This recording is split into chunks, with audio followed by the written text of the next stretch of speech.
Welcome to Hopkinton High School, the turf baseball complex, for tonight's very important TVL large matchup between the Hopkinton Hillers and the Westwood Wolverines. My name is Steve Simos, and joined once again by my coaching and teaching colleague, Brett Mulvey. Welcome, Brett. Thank you for having me again, Coach. It's a beautiful night here in our Hopkinton fields, and I'm a pleasure to join you again. Yeah, so Tom Nappy and HCAM warmly welcomed us back for our there's a conflict tonight between softball and baseball once again, so they had to bring in the B team. But tonight they got us on a very big game. It's Westwood at 13-6 and Hopkinton at 11-6. But most importantly, as my mother is ringing in, most importantly, the two teams are ranked very highly in Division II as they're playing tonight for placement in the state rankings. Hopkinton currently comes in at number 7 in Division II, and Westwood is a couple slots higher at number 5. Those rankings really do determine quite a bit about first-round buys and who you're going to be playing down the road. Unfortunately for both these teams, yesterday the Tri-Valley League Large was wrapped up by the team we covered last time, Holliston Panthers, and they won the TVL for the first time in 32 years, way back when you were likely in the TVL. Probably a little bit right after I left, because I remember last time we said I wasn't in the Tri-Valley League, way back in the Reagan administration. So close, Yep. right around there. So we're ready to begin here, and as we go, we're a little behind. We're going to go around the starting lineup for both teams as we proceed. Leading off, first of all, for the Westwood Wolverines. Let me get my notices straight here. Excuse me, can't find my stuff. Leading off for the Westwood Wolverines is number 4. He is a freshman catcher, Jonathan Bertone. Right-handed hitter. It's a soft ground ball. Dive by Ray Robichaud. Comes up, fires to first, just a little bit late. Great play by Ray. So that's a big leadoff situation for Westwood, getting the leadoff runner on. They're a heavy senior-laden team, but their leadoff hitter and starting catcher is a freshman. Now batting for Westwood is number 11. He is a senior, first baseman Sean Garvin. Runner fakes. It's a strike. Very quick feet behind the plate by Peter Mahone.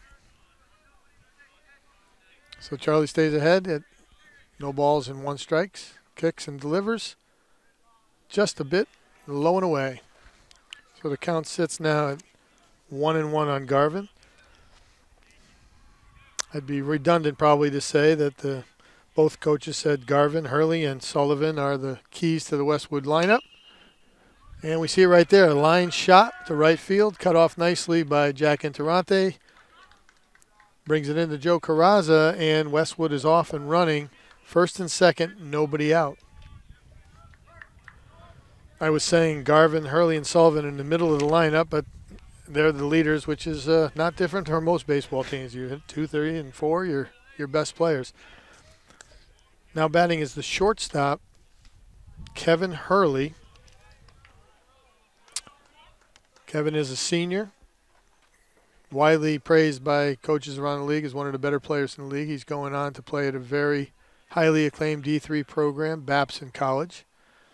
Nice off-speed pitch by Charlie, fouled away.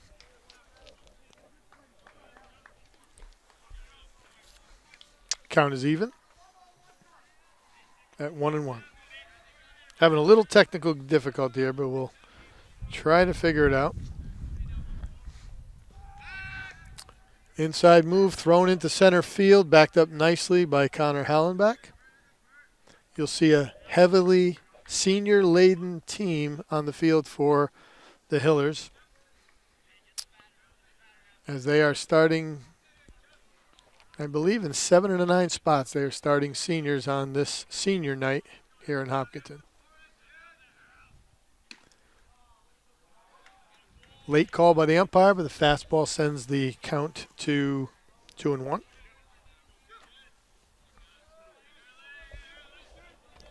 Or 1-2. I don't think they have the scoreboard operating. Off-speed pitch, driven to right center. That's deep. That could get by.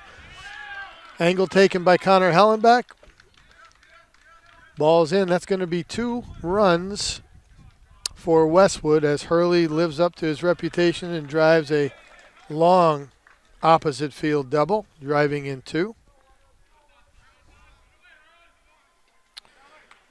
So not a great start for the Hillers right now, and exactly what the Westwood staff was hoping for. One of their better hitters now, Danny Sullivan, senior right fielder, another right-handed hitter at the plate. Nobody out and a runner on second base. Off-speed pitch for a strike, 0-1.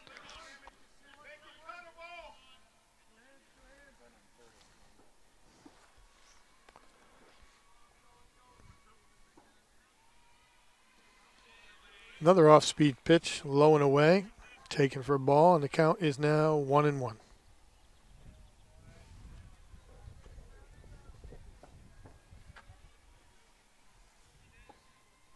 And we're just going to have to kind of battle our way through it, Coach, because we're not getting any updates on the scoreboard, so we're going to have to watch really closely here.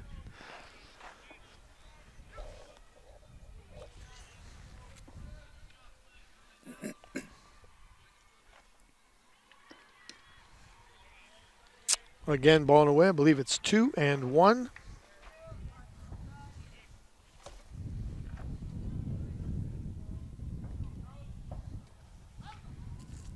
Timeout called. So there are runners on second and third for the Hillers. The trail runner with nobody out was held by the third base coach wisely. Again, the ball delivered low by Charlie Simulus. Westwood looking to load the bases with nobody out in the top of the first inning.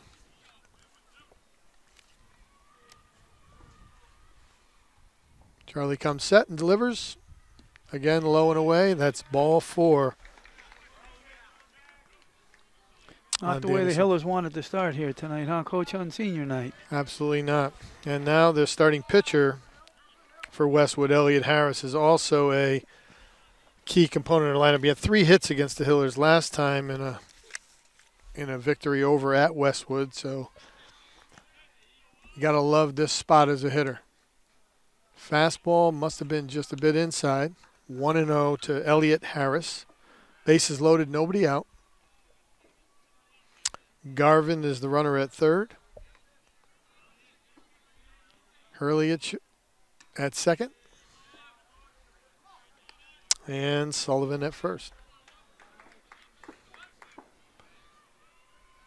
2-0 to count at Elliot Harris. Great pitchers, great hitter spot right now.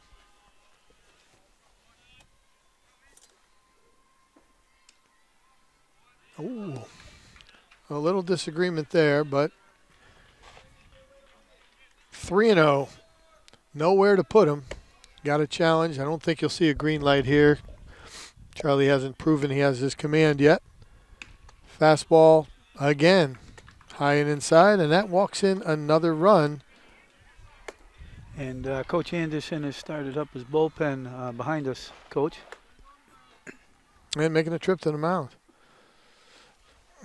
So I believe we have left-hand junior Matt Gaughan warming up in the bullpen. This is where the phrase limit damage comes to play. You want to get out of this. You're not going to get out of here unscathed. Already given up 2 runs. You have the bases loaded, nobody out. You want to minimize this as much as you possibly. Use these runners to help you with force plays. Try to throw strikes, get the ball put in play. Because right now you're facing another senior, a DH, number 13, Patrick Casavant. Patrick tonight is hitting for their third baseman, Charlie Martin.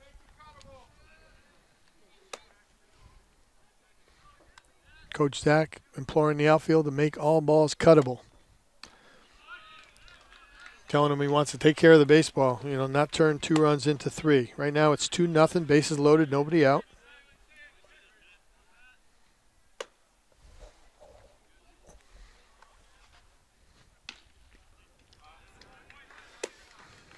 And the scoreboard reads 0-0 and no count, and we're not getting any assistance here. So a couple of rookies are going to have to swim in the deep end.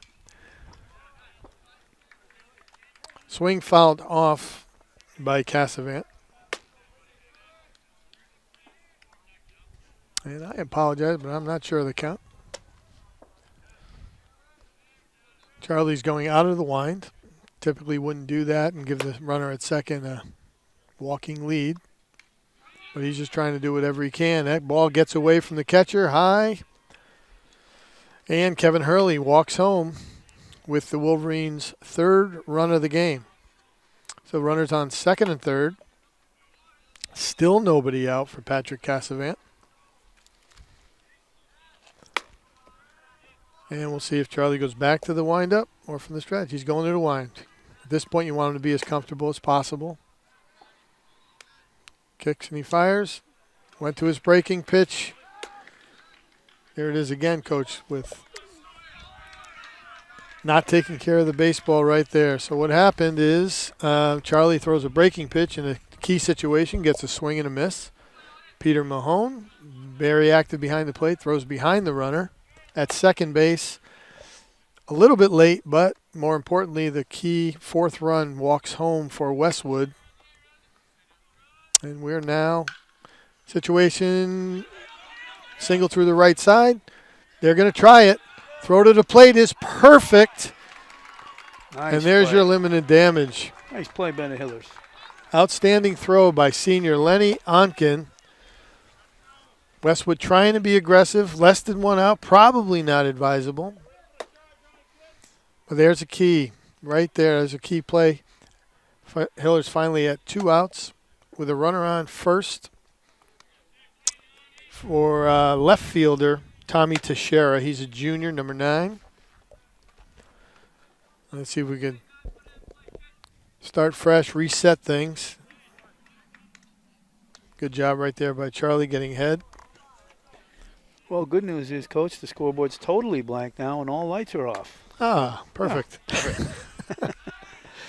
No balls, 1 strike on Tommy Teixeira. He's the 8th hitter in the lineup. Charlie checks over the first. Imagine you might. Breaking pitch over for a strike. Charlie seems to have found his groove a little bit here.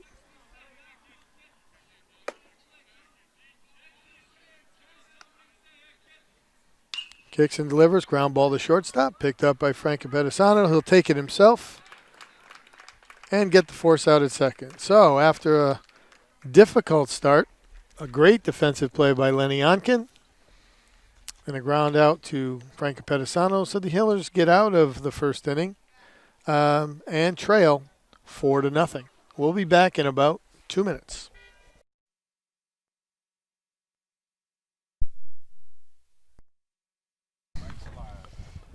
Okay, so welcome back to the bottom of the first inning. We flubbed our way through that top of the first, but we're hoping, knock on wood, that they are starting to score the game, so we're not forced to make things up as we go. Right now, it seems the scoreboard is on. It's 4-0. And Joe Carrazza steps to the plate to start things off for the Hillers. First pitch is a strike to Carrazza. Or as he prefers, Joseph Jean Carrazza. He does like that. Yeah, he does like that formality. Elliot Harris on the mound.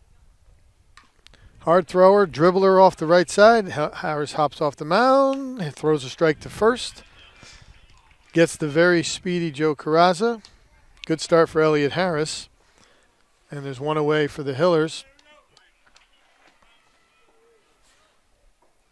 Now batting for the Hillers is number 2, junior, Charlie Petruni. Another speedy hitter for the Hillers.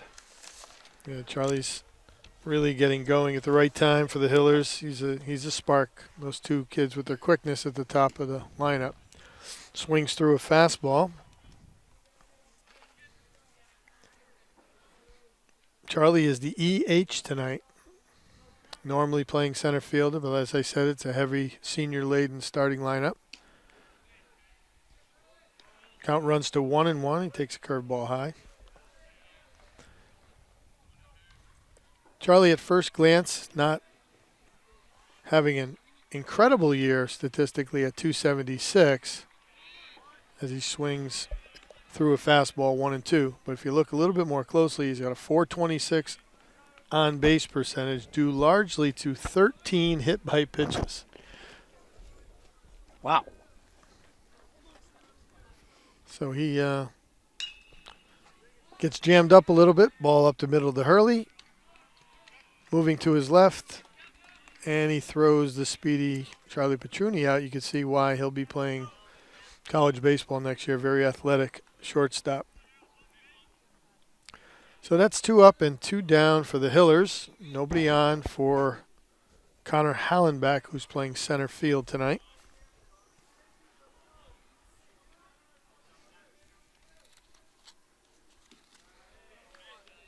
First pitch to Connor is taken high for a ball.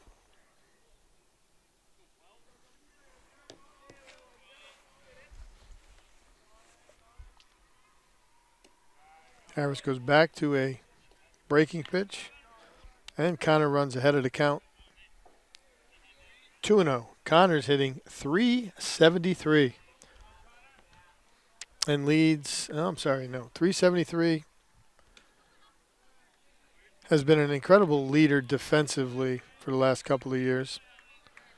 Look back there, I think the count has now run to 3-0. Pitch by Harris, he's taken all the way. Goes a strike. Count is 3-1. Connor will be attending Tulane University next year. Oh, he hits it down to third base. It hits the bag. I'm going to have to go with a base hit there. That ball came up off the third base bag, hitting the third baseman in the chest. Beaten out by Connor Hallenbach, and the Hillers got a little something going here for Charlie Simulus. Judges have given him a hit, Coach. They have given him that. I give think him we're a the judges. That's correct. So Charlie looking to bang a gap here and pull the Hillers a little bit closer. Takes ball 1 high.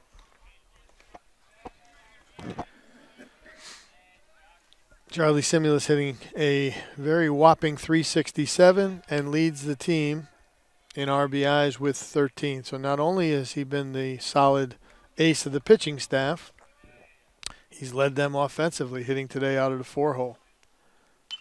Delivery there is high, fouled off to the right side, and out of play. Good run there by first baseman Sean Garvin.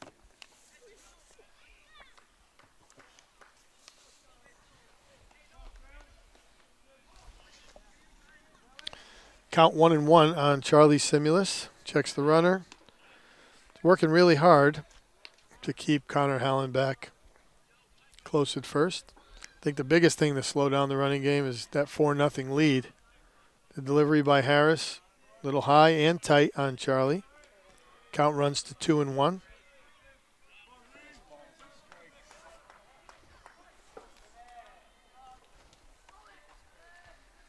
Good delivery. Another fastball inside. And it's 3-1. So good opportunity. You don't need to get 4 back here, but really nice to put 1 across, settle back in, put Charlie in a good mindset. Runners off. Charlie swings long down the right, left field line. Good, solid running catch by the left fielder. And I don't know who the left fielder is, but I believe we can figure that out for you. Number 9, left fielder is Tommy Teixeira. So the junior left fielder makes a nice running catch heading into the bullpen. That could have been trouble if that thing gets down the line. That would have scored a run. Really important for the Hillers to go out now and settle in, put up a 0. We'll be back in about 30 seconds. Okay, we are back for the top of the second inning. And, Coach, a really festive night here. We got the softball game, which is a really, really important game. The Hillers needing to win their last 2 to make the state tournament. They're playing across the way. We had nice ceremonies before the game, a dual national anthem, and beautiful weather. It is here in Hopkinton, Coach. I just got an updated weather report in Westwood. It's about 28 degrees, expecting 2 to 4 inches of snow tonight.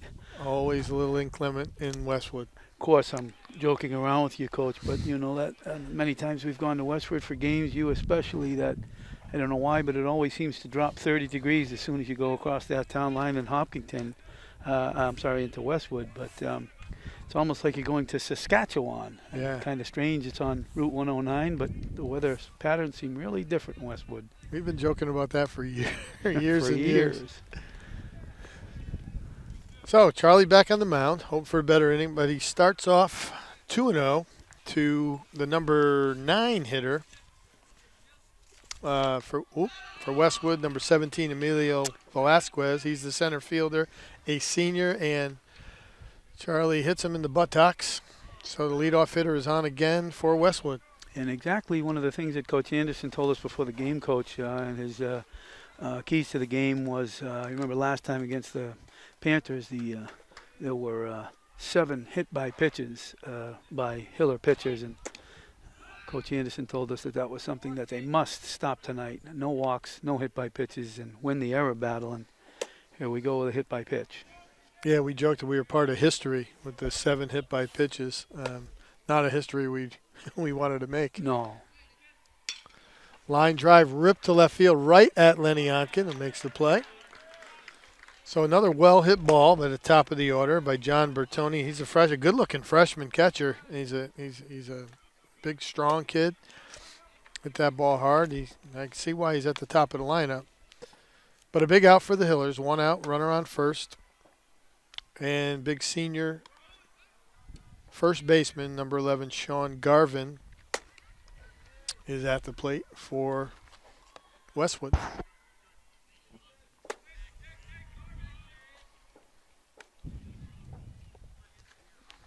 Delivery. Wow, breaking pitch down. A good pitch, but drilled in the left field into the right field through the 4-hole. Retrieved quickly by Jack Interante, and Westwood's got it going again. First and second, 1 out for their most talented player, shortstop Kevin Hurley. And he's lived up to the billing so far offensively and defensively tonight. Hiller bullpen is heating quickly with Matt Gaughan still throwing. Coach, would you expect the Wolverines to put pressure on the pitcher by maybe upping the running game here, or would they play a little more conservative in your thoughts? Yeah, I just think with the lead you want to really, really force it. Quick move. Nice play. I think Coach Anderson had the same thought as you, Coach, that they may start moving runners and implemented a pickoff play. Aggressive lead at second. Another line drive hit sharply to right field. It's bobbled out there and gets by right fielder Jack Interante. 1 run will score. Garvin will head around from first to third. And Westwood is, as I said, back in business. First and third, 1 out. Now leading 5-0. And junior Matt Gaughan is warming up again, Coach, in the bullpen. Yep. I think he's about heated up and ready to go. I know Coach would like to get a little bit more out of Charlie. He's been their horse all year, and he'll settle in. Just got to keep contact. 5-0 against a very good team. It's first and third. I think you'll see some action within this at-bat. First pitch is a strike. Right fielder Danny Sullivan up for Westwood.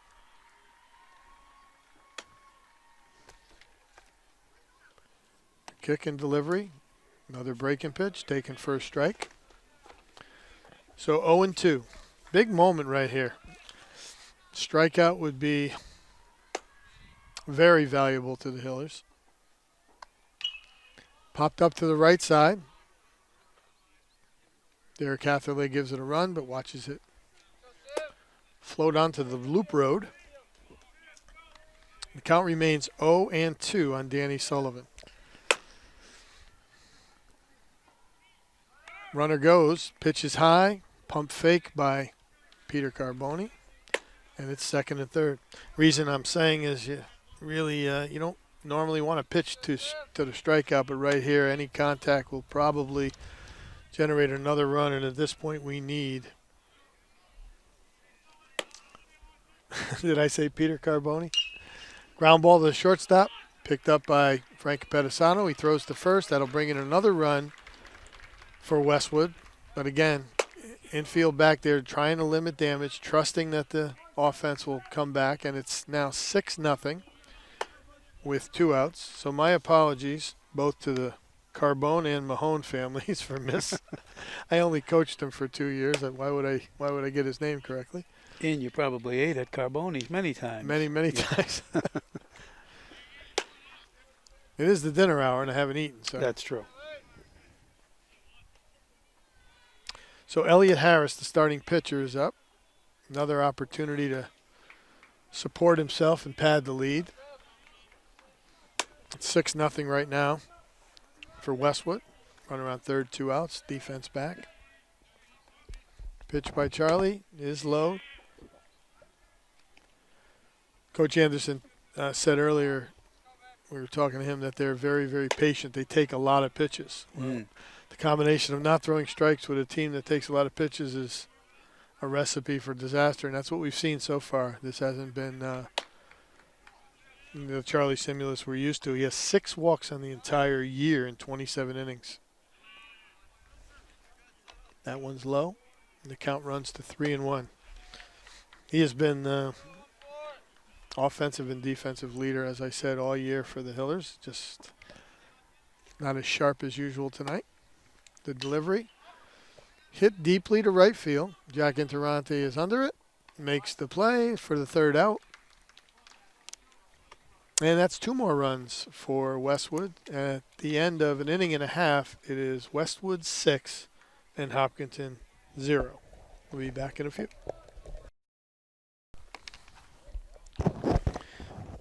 Okay, so we're back for the bottom of the 2nd inning, and Coach, you mentioned the keys to winning for Hopkinton earlier, and that was getting ahead in counts and winning the hit-by-pitch walk and error battle, and that certainly hasn't come to pass so far. Yeah. But as Lenny Yonkin steps to the plate, we also talked to Westwood coach Brian Wayland, and we'll get you right after this pitch. Fouled deeply off to the left side. That'll be out of play. And what did Brian Whalen say with the key? Coach had mentioned that the Wolverines could not give away outs on defense, which they have not done. They've given up none. And he also said that the Wolverines must get those back-breaking 2-out RBI hits. And they've certainly gotten a lot of key hits tonight. And most of them weren't with 2 outs. So good job by the Wolverines following their keys to the game so far. Yeah, he stressed that to me. That they are back-breaking, right? When you're on the verge of getting out of an inning and push another one across, that's the things that separate winning and losing. So delivery there by Harris, and the count runs now to 2-1. A senior left fielder, Lenny Yonkin, has made 2 really good plays already early in this game to keep this game as close as it is. Delivery by Harris. Fastball driven through the left side. There's a base hit for the Hillers. Great swing by Lenny Yonkin. Went with the pitch through the 5-hole. And there it is. Your leadoff hitter jump starting and Derek Catherley now. Probably not an opportune time to play small ball with 6-0. So at the end of your bottom of the order, runner on first, typically you might see some action here, but unlikely trailing 6 runs. Derek Hatherley fouls the first pitch, a fastball back to the backstop, and it's 0-1. Again, probably station-to-station baseball. The lead does so much to slow the running game down and change your aggressiveness. Ball low in the dirt or in the carpet, whatever we call it now. It's 1-1 to Derek Hatherley. Yeah, you don't want to become too station to station, right? Still a lot of game to play. You still want to put pressure on the defense. It becomes really easy to play when you know the other team's not going to bunt, not going to run. So it's always that fine line that a coach has to decide on. Swing and a miss in the last pitch by Hatherley, and the count runs to 1-2. Harris delivers fastball close, taken just a bit outside. So Coach Whalen's eyes cast to the ground there. He thought he had a punch out. He has a lot of respect for the Hillers. I'll tell you, one person that's not comfortable leading 6-0, it's Brian Whalen. Punched up the middle. Unfortunately, Hurley, he is taken right over the bag, and it is a 6 unassisted, 3 double play. So wipes out that leadoff runner. And now we go to Frank Opedisano hitting 9th tonight, playing shortstop. And there's 2 out, and nobody on for the Hillers.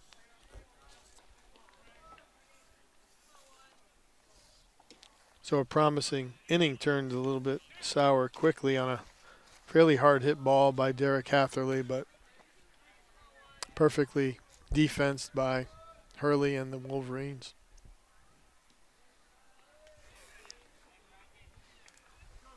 Curveball is low, 1-1 on Frank Opedisano.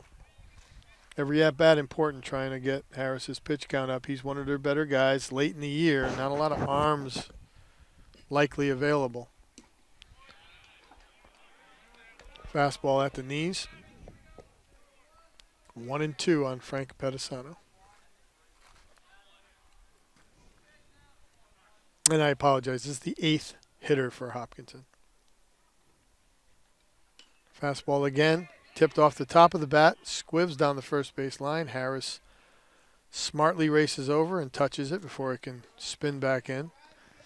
That's a Major League Baseball. That's thrown out immediately for the potential scuffing. High school, they throw it in the dugout, and it returns about 2 hitters later with a slice. 1-2 from Harris. Line drive laced in the right field by Frank.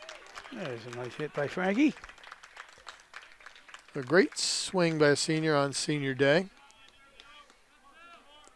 And he passes the torch. And I am way off because we don't have these lineups electronically charged, because Jack Interrante is up, and he is not the 9th hitter. He's the 8th hitter. Should be about that. Takes high. 3 hard hit balls. That's the game of baseball. 3 hard hit balls this inning. And it's still only a runner on first and 2 outs. Can't determine where you hit it. So the count runs to 2-0 on Jack Interrante. The at-bats have been pretty good. Just a matter of stringing them together.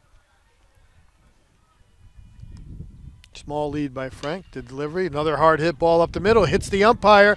Kicks into left field. Frank's going first and third. Smart base running. Hiller's got a break there, Coach. So they are returning the runner to second base because the ball went off of the umpire. Would have been an easy play, likely for Hurley coming across the bag with the force out, but the ball caromed into left field. Frank ran first to third, and even though I've been around the game for about 50 years, I would have argued that. I don't know why I thought the ball would still be in play, and Frank would have been allowed to go to third. I would agree with you, Coach. I was going to ask you that would be an umpire's discretion. I've never seen that either. Yeah. And it was a smart heads-up play by Frank, as you said, to go to third base. I don't really. I've always been kind of criticized for not really knowing the rules of the game that I coach. I used to go out and quietly talk to the umpire and say, "Why am I wrong being out here?" And they would explain it to me. I remember that. Very quiet. You got to be quiet when you don't have the knowledge to back it up. Right. So it's 2-0 on Ray Robichaud. Now he is the number 9 hitter. Left-handed hitting senior. Good swing, fouled straight back. It's 2-1. First and second, nobody out, and really 4 hard-hit baseballs and still nothing to show for it. But if Ray here can turn it over to the top of the order, can do a lot of two-out damage. A little what Coach Whalen was talking about. Fouled off by Ray Robichaud, right? Because Coach Whalen said they need the 2 big, he called them the back-breaking 2-out RBI. Well, here's a chance for Ray to break Elliott Harris's back with a 2-out RBI. 2-2. Breaking pitch freezes Ray. And that's strike 3. So after 4 really, really good at-bats and a promising start to the inning, we remain at the end of 2 innings of play. Westwood 6 and Hopkinton nothing. We'll be back in a minute.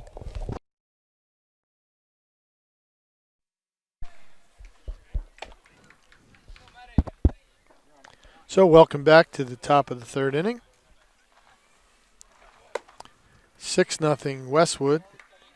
And leading off for the Wolverines is their designated hitter, number 13, Patrick Casavant. The delivery by Charlie Simulus. Weakly hit to Franco Pedisano. Scoops, throws over the first. And a 1-pitch, 1-out. Great start for the Hillers to this top of the 3rd. And that brings up second baseman senior Will LaRose. That was nice pronunciation, Coach. Yeah? Very good, yeah. Oh, thank you. Charlie delivers. So, no balls and 1 strike, exactly, 6 runs. You could tell when someone's your ace that he's still in the baseball game. Complete trust of Coach Anderson that he'll settle in, and he seems to settle in, still throwing hard. 2 strikes to start the inning. The delivery, another strike, lofted weakly to center field. Connor Hallenbeck settles under it. And that's 3 pitches and 2 outs for the Hillers, exactly what Charlie would need. He could finish this off as he faces Tommy Teixeira, junior left fielder. No reason to nibble here. You want to go right at him, try to have a quick 4 or 5 pitch inning. He delivers again at the knees for a strike. He's got a little bit of competitive look to him right now. He does. Charlie. Again, he fires again at the knees, and it's 0-2. Big pitch right here. You have Joe Carrazza imploring Charlie to win it right here. Fastball high, fouled off well by Teixeira. Count remains 0-2. 2 outs, nobody on. Top of the 3rd.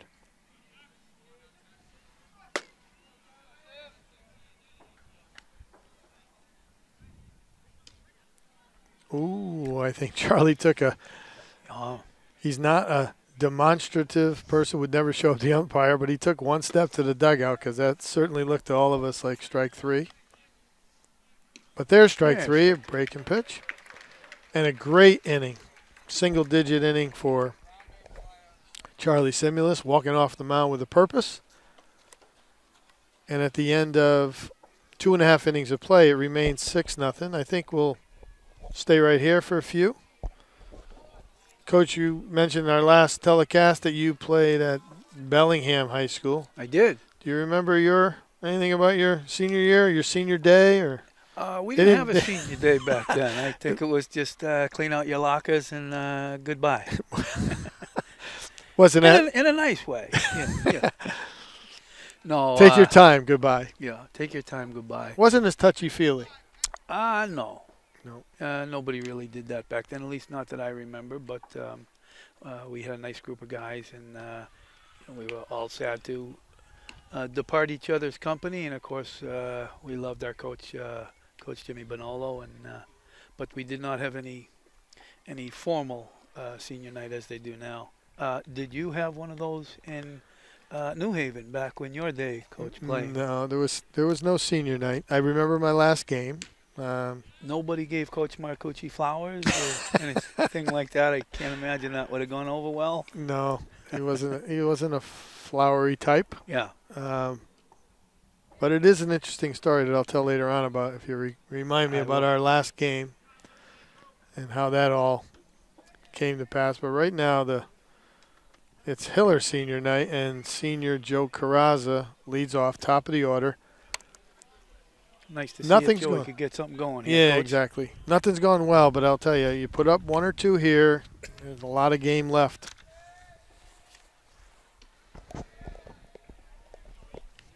Harris is a junior, but he looks.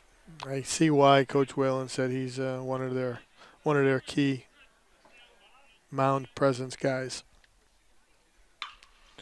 Hit well, pulled, foul, Out of deep play. over the bullpen. Another good run by Tommy Teixeira, but it's out of play. And the count's 1-1 on Joey Carrazza. Now, Coach, when it was foul balls like that last year, didn't you make when they were way out in the woods? Didn't you make Coach Zach get them, or was that? I liked watching Coach Zach. Yeah. Yeah. Yeah. Round ball back to the box, tips away with Joey's speed. I don't think you're going to get him. No, he flew down the line that time, Coach. That's always a tough situation for a pitcher. You want to be athletic, you want to field your position, but the better decision there is to let that go through to your shortstop, particularly when you have a Kevin Hurley at short. But with Joey's speed, I don't think they would have made play that. anyhow. Huh, Yeah. Coach? Yeah. So the leadoff hitter is on for the Hillers. Charlie Petruni to bat, and let's see if we could generate something here. Fastball driven hard through the hole. There we go. Station to station. Joey will stop at second base. Gives kudos to his teammate Charlie Petruni, and could not have a better start. Connor Hallenbeck, 3-hitter, is coming up with nobody out. Don't need to hit a 3-run homer here. Just keep moving pieces. Getting Elliott Harris out of the stretch, always a key. A lot of pitchers aren't as comfortable with runners on base. Connor steps out. Game is a lot harder with moving pieces on the bases.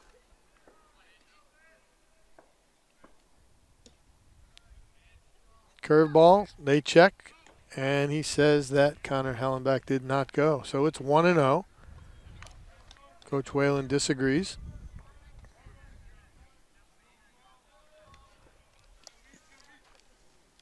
The delivery.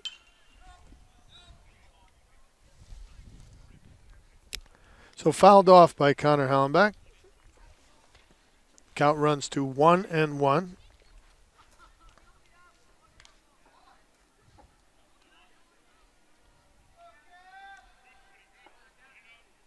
One of the things you'll notice is you look at Coach Anderson and Coach Whalen, you'd never be able to tell by their body language who's winning and who's losing. They both look equally invested and equally confident in the other team's ability to put up runs. Count is now 1-2 on Connor Hallenbeck. Noticed him widen his stance there, got a little lower, choked up a little bit on the bat, and he's going to be somebody difficult to strike out. He wants to put the ball in play here. Remains at 1-2. Trying to drive Elliott Harris's pitch count up, move these runners along.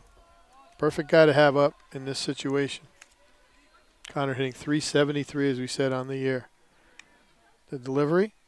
Fastball driven again through the hole. Coach Anderson waved and tricked me there. He waved Joey Carrazza around third, but then made the enlightened decision that there were nobody out with the middle of the order coming up, and he held Joey there. It's bases loaded, nobody out for cleanup hitter Charlie Simulus. Good opportunity for Charlie to add to his team-leading 13 RBI here. And some anxious times now for the Westwood defense. Let's see if the Hillers can come through. Elliott staying out of the stretch, checks the runner, delivers high. Ball one, 1-0 to Charlie. Breaking pitch, which might right now, I'm gonna guess that might have bought him a fastball. He's looking to turn this fastball around. He's got to be all in on this. There's your fastball, and he turns it around. Up the middle, it's knocked down by the second baseman. Hillers are on the board. Yeah. So pretty good play by the second baseman to knock that ball down, but 1 run scores. The importance of sitting all in on that fastball. We talk a lot about the fact that every pitch gives you information. You called that pitch, Coach, that's for sure. So Charlie sees a first pitch, breaking pitch, and very rarely in high school baseball do pitchers double up off-speed pitches for balls with another one. They should, but they don't. It's one of our rules. Ball away, taken by Lenny Onken. That was a fastball. Lenny again is going to be all in. Hit very easy to hit with bases loaded, nobody out. Elliott Harris has to challenge. Fastball, turned on, dribbled down the first base line.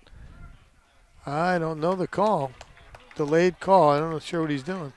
And he called it fair. So 3 unassisted. And there's a little bit of controversy. Coach Anderson called out to visit with the base umpire. I'm not exactly sure what they're talking about, but they seem pretty friendly. Anyway, that's an RBI ground out for Lenny Onken. Score is now 6-2. Derek Hatherley up with runners on second and third.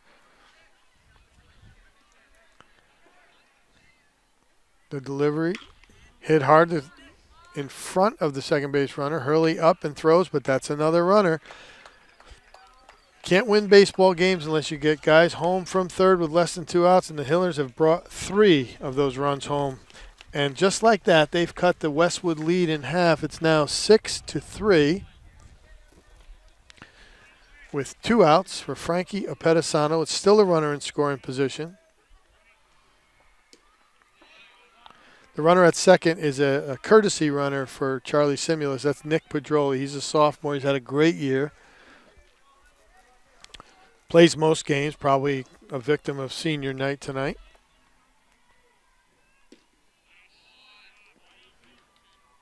And I guess he called that a strike on Frankie. So it's 0-2. Now another opportunity to get on the dish and battle. Dribbler, anything to keep the line moving here. Nick has a lot of speed. With 2 outs, any hit will bring him in. There's a ground ball to the left side. A dive to save a run by Hurley. Can't make the play, but that's the equivalent of an RBI. That ball trickles through, and you're looking at a 6-4 ball game. So a great job so far by the Hillers this inning. They have runners on first and third. Frankie Apetesano at first, Nick Pedroli at third. Good speed at both bases. Now it's interesting to see whether or not Coach Anderson will send the runner, Coach? Yeah, activate, do something, leave early.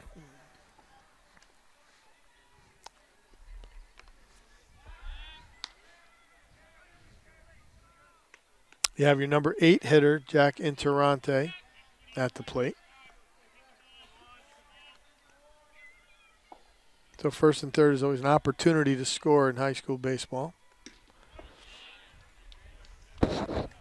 Rule of thumb, we would like to use is get to 2 strikes where the hitter might be in a little bit of trouble and help him out by moving a runner. The delivery, runner's not going, ball's low, taken by Jack Interante, and the count's 1-1. Coach Casey flashes the signals on this team from the first base coaching box. Patisano not running. Ball down, but called a strike. 1-2. There's a coaching decision. Do you activate those runners, or do you leave it in the hands of the hitter? And he's off. Ball's down. Uncontested at second base, and now it's second and third. 2-2. Great spot for senior right fielder Jack Interante. With 2 outs, he can pull the Hillers within 1 run with any sort of hit. The delivery by Harris. Breaking pitch freezes Jack. And that's the end of the 3rd inning. But not until the Hillers put up 3 and cut the Wolverine lead in half. Score at the end of 3 innings. Westwood 6 and Hopkinton 3.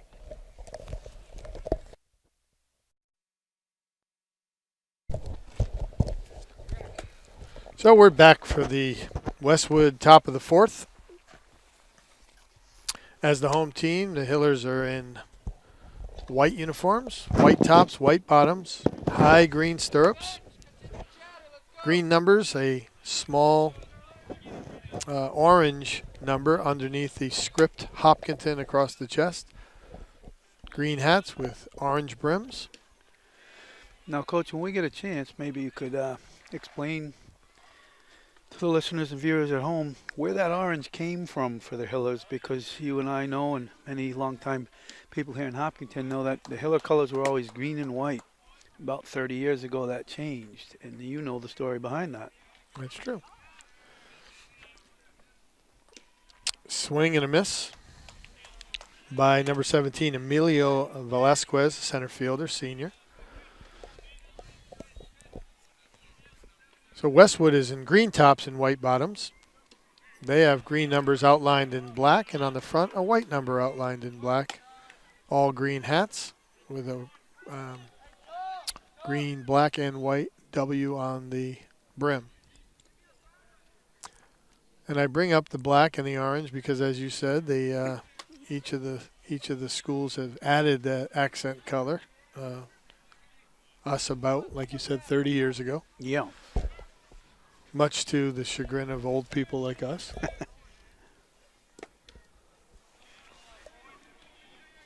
Fastball there. So another good start for Charlie Simulus. Gets the leadoff hitter. And now batting for Westwood is number 4, the leadoff hitter, the catcher, freshman John Bertone. So I'll tell the orange story after this pitch.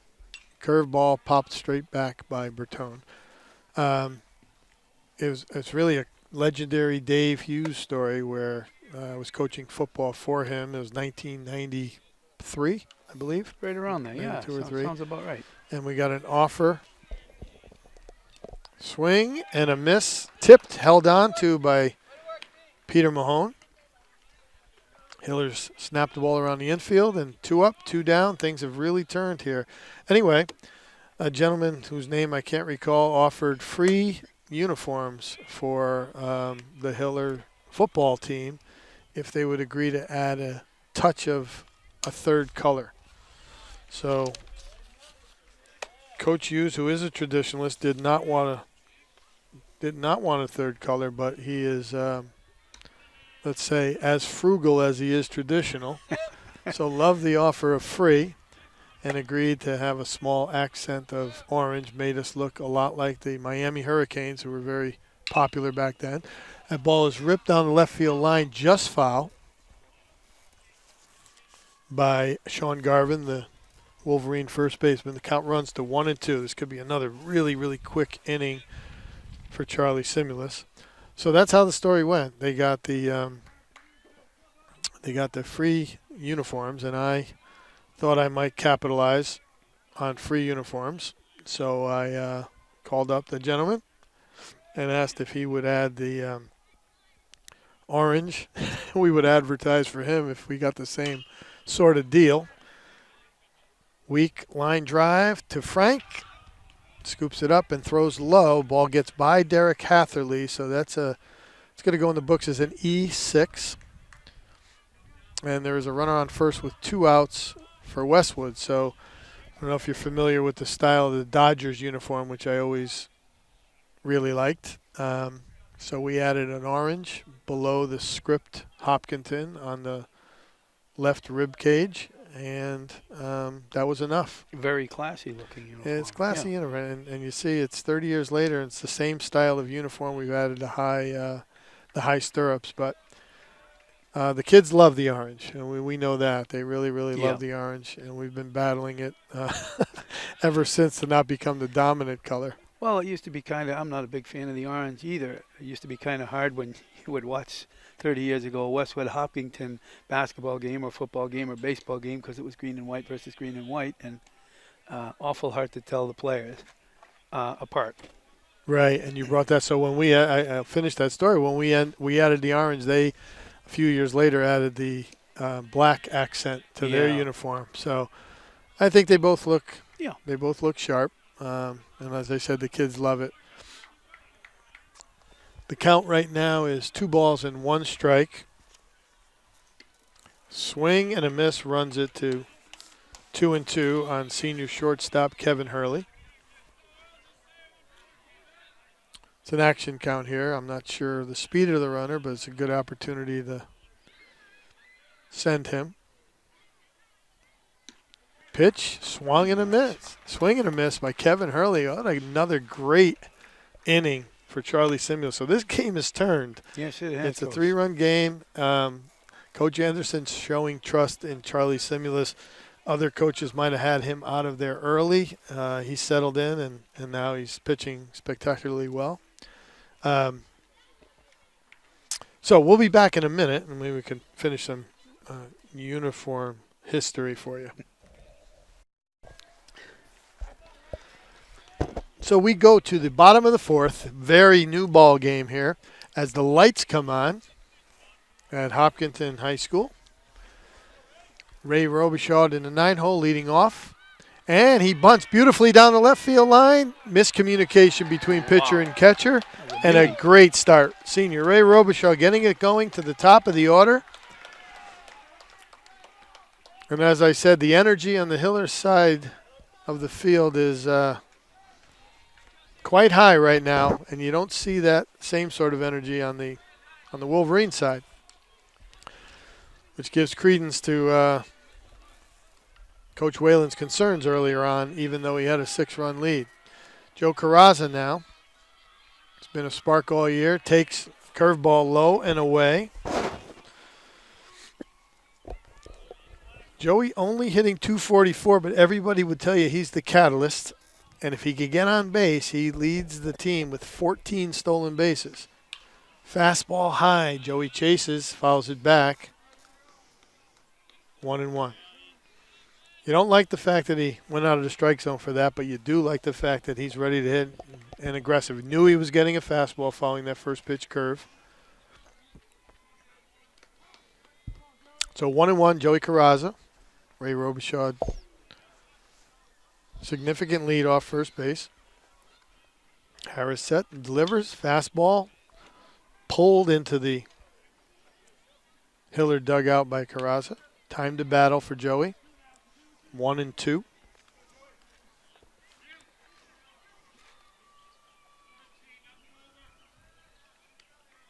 Joey widening out all over the plate. Uncomfortable for a pitcher to see somebody draped over the plate. Breaking ball low and away. I have a good feeling about this at bat, Coach. I know he's down. Went down 1-2, but I'm just looking at body language, and he looks intent. He's widening out. This ball's going in play. I hope you're right here, Coach. Be nice to see for Joey. Harris comes set. And there it is. Takes it off the back. Unnerving to have you draped all over the plate. Joey very excited, slapping hands with Coach Casey. First and second, nobody out. This is a little deja vu all over again, as Yogi would say, with Charlie Petruni coming to the plate. Speed all around, including at the plate. Nobody out, first and second. Fastball, again bunted back to the pitcher. He picks up. Not exactly what Charlie wanted, but it effective. Effective in the fact that it moves both runners. He was bunting for a base hit. A little bit back to the pitcher. The rule there is perfect or foul. You don't want to give out. They weren't trying to sacrifice there, but it serves the purpose. You got 2 runners in scoring position now for Connor Hallenbeck, 373 hitter. And again, I see a real focused look here. Connor can bring the Hillers within 1 with a swing of the bat. Breaking pitch. I think that's been the key the last 2 innings. They're not chasing that 0-0 breaking pitch by Harris and forcing him up in the strike zone. With Charlie on deck, I'm going to throw all chips in on a fastball here. There it is. Fastball, jumped on, hit high in the triangle, behind the shortstop. Communication, but Hurley makes the play. Coaches would implore your left fielder to take that ball, but when you have a shortstop like Hurley, he's their leader. He calls off the left fielder. Before the game, Coach Whalen said that Hurley is their quiet leader. Not a big speaker, but leads through his actions. Laced into right center field. That's a base hit for Charlie Simulus. He drives home Joey Carraza, Ray Robichaud, and the Hillers are now within 1 at 6-5. You're going to get that same courtesy runner, Nick Pedroli, for Charlie Simulus. He'll be greeted by his teammates. What an outstanding performance tonight by Charlie Simulus. Could not have started worse for him on the mound. But since then has been a leader at the plate and has been lights out over the last couple of innings. I think you're going to see at some point in this at-bat, I'd be surprised if you don't see Nick Pedroli running. He's now the tying run. It's only the 4th inning, but he's the tying run. Good speed, athletic, young left-handed hitter. Senior left-handed hitter Lenny Onken at the plate, who's looked outstanding at the plate and in the field tonight. I think Harris expects some action here. Creeping off, he checks again, dives back.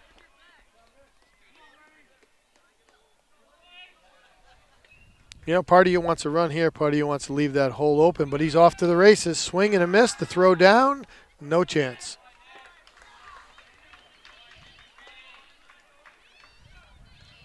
Great job there by Nick Pedroli.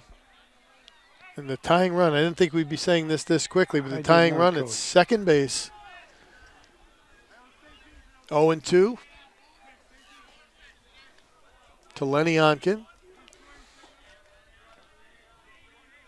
Nick Pedroli with a sizable lead off second. Gets a good secondary. Lenny seeing it well, takes that pitch off the plate. Count runs to 1-2. Now you're starting to see some potential changes in the Hiller lineup as Mitch Simulus is on deck for the Hillers. And I say that for a reason. Mitch has an on-base percentage of .531, hitting .333. Didn't get the start tonight on senior night, but nice to have your leading hitter coming off the bench. Dribble to the second baseman. He goes hard, flips. Good hustle by Lenny Onken. Dives into first base. He's called out. But at the end of 4 innings of play, a very new ball game here in Hopkinton, as Westwood leads 6-5 now. Charlie Simulus is out of the game on the mound after keeping his team in contact and doing an unbelievable job. Charlie moves to first, and on the mound for the Hillers is junior left-hander Matt Gaughan. When we get back, we'll give you Matt Gaughan's numbers and reset any defensive changes. See you in a minute. So we're back for the top of the fifth inning, and the only changes, or starting pitcher Charlie Simulus has moved to first base, and on the mound for the Hillers, junior left-hander number 9, Matt Gaughan. Matt Gaughan has 9 innings pitched, all in relief for the Hillers, all big innings. He has struck out 7, walked only 3, and is pitching to a .77 ERA. So Coach Anderson is turning the game over to a very capable bullpen.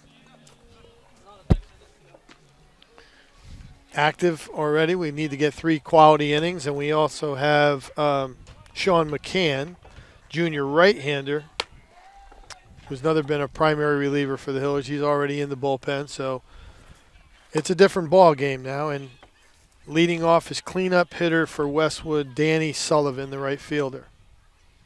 You were right earlier in the game, Coach. You had mentioned innings ago that Coach Whalen of Westwood would be one of the last coaches that would be happy with a 6-0 lead over the Hillers, and that apprehension was well-founded. Line drive, hits sharply to shortstop, played on a big hop by Frankie Apadesano, fires across the diamond, retires Sullivan, and 2 pitches in, Matt Gaughan is starting off exactly the way Coach Anderson had hoped. Get ahead in the count. Nobody on, 1 out. Facing Westwood pitcher Elliot Harris. Fastball is up. Matt is the type of pitcher we always hated to face. He's a lefty, doesn't throw particularly hard, always around the plate. Great composure. Slings it. Weak pop up into the triangle. Frankie back. Miscommunication there. Both started. So difficult situation there for the Hillers. Ball was hit up the middle. What we used to call a Baltimore fly. What do we call it? An old Texas leaguer? Texas leaguer. A Texas leaguer over the second base bag. Connor Hallenbach, Joey Carrazza, Frankie Pedisano all moving and stopping at once. Wisely, Elliot Harris, seeing second base left vacant, takes second base, and we have a runner in scoring position now for number 13, Patrick Cassavant, Westwood's DH. You saw Matt Gaughan there kind of slap his thigh in anger, and was angry at himself because he kind of became a spectator and didn't cover second base.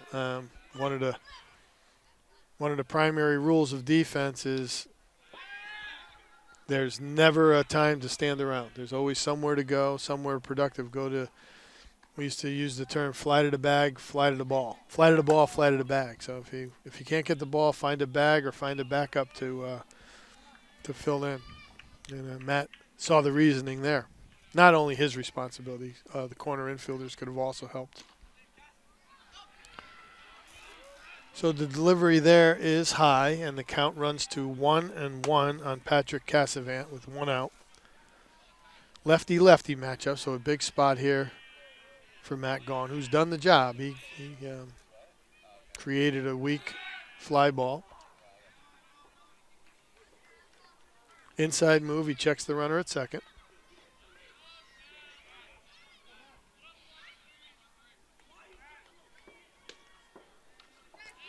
Steers in at the sign. Good aggressive running by Elliot Harris. The delivery is again high. One of the drawbacks of lefty on the mound is they are a little easier to steal third base off of. Typically slower to the plate, have their back to third. So Frankie's doing a good job of holding the runner.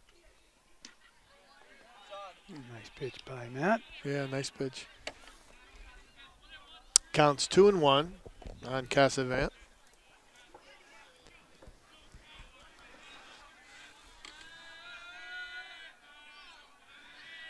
And the runner's off. As I said, deep fly ball hit by Casavant. Runner retreating to second base. Interante camps under it. Too late for Elliott Harris to tag. And there's a big out for the Hillers as Harris remains at second base. You saw there that he was going. He would have had that base stolen standing up. Again, you're not going to change your routine here. Matt Gaughan is not quick to the plate. Doesn't need to normally be as a left-hander. Harris fakes going again, and the ball's high. So I don't think if the current batter, Will LaRose, gets in any kind of trouble, I think you'll see action again from Harris. I think he knows he could take that base. Matt checks 2 or 3 times the delivery. So the way to slow it down is to vary your looks, check second base multiple times. Show him that inside move once in a while to know that you're aware. Count is now 2-0. His primary responsibility is at the plate with LaRose. So you can't lose your focus because of Harris at second base, but just the fact that he made that attempt earlier puts it in the back of your head that he could be action. So it's 3-0. LaRose waving the bat, no intention of swinging the bat here. Matt, knowing that, drills a fastball down the middle. I don't like the exaggerated action and waggle of the bat when you're going to be taking. It just takes you out of your normal routine. But it does look like LaRose has that kind of rhythm. Fastball high, throws it by LaRose. So a little sneaky velocity there. Count runs full. I'm going to make a guess you're going to see the runner move right now. Matt delivers and the runner is off. Swing and a miss. Pitch by Matt. Way to come back. What a great job. Nice job by Matty Gaughan. Gives up a very, very soft Texas leaguer. Takes ownership for not covering second and comes right back and gets out of the inning with a fly ball and a strikeout. So at the end of, what do we have, 4.5 innings of play, the score Westwood 6 and Hopkinton 5. We'll be back in a minute. So we're back for the bottom of the 5th. And between innings, we were visited by a couple of former Hopkinton Hillers.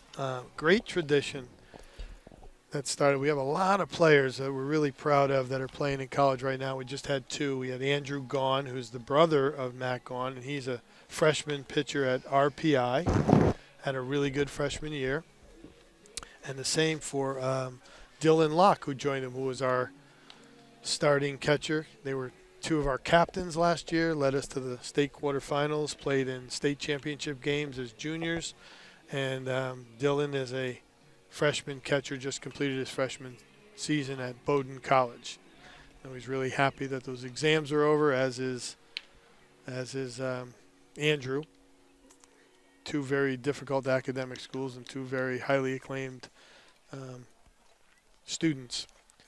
And we'll talk. We have a lot of other players playing in college right now, which is really a tribute to the parents and the community and the feeder system here in Hopkinton.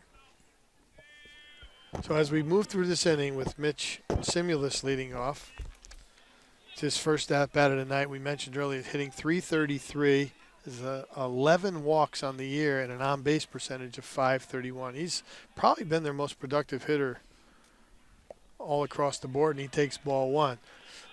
But as we said, it's senior night, and Coach Mulvey talked over the last couple of days with a few seniors that he has in class or has had in class, and asked them their thoughts on playing baseball at Hopkinton. And that is a bomb. A deep bomb to left fielder, well over the left fielder's head by Mitch Simulus. He's rounding second as left fielder tracks it down. Ball's into Hurley. The relay throw comes into the first baseman. Mitch, with no outs, is held by Coach Anderson at third. And the tying run is now 90 feet away as Frank Pedisano steps to the plate.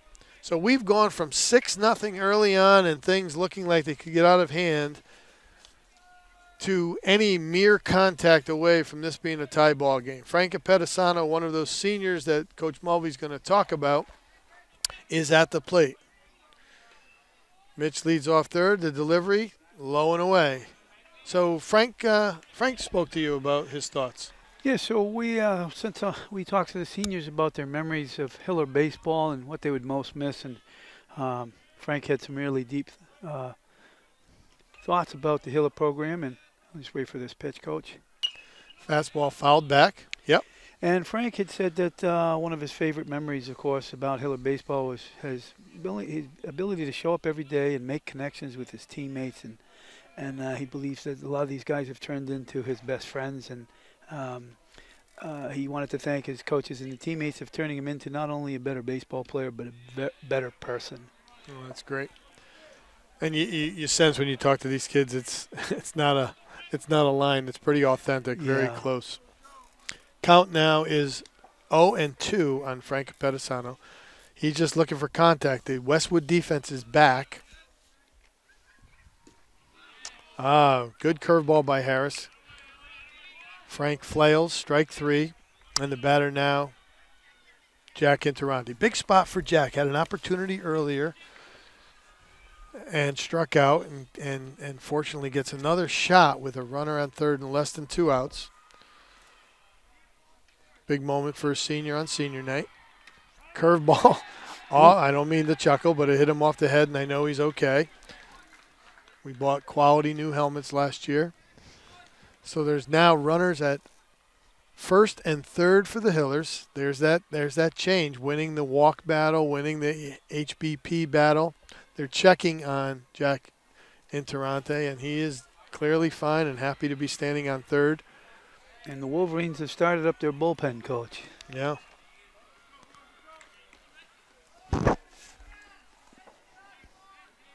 Elliott's kept his composure as things have kind of gone south. We got Ray Robichaud, another senior, who's at the plate. I think he's another one you talked to earlier. I did. So we'll let him take a pitch here, see what's going on. I'll share some of Ray's thoughts with the folks at home. Ray was a catalyst earlier with a big key bunt early on. Coach has expressed a lot of trust in Ray. Hasn't had a ton of opportunities, but has performed every time. I remember here a few weeks ago in a big Norwood game, he came off the bench due to injury and drove in what I believe ended up being the winning run versus Norwood.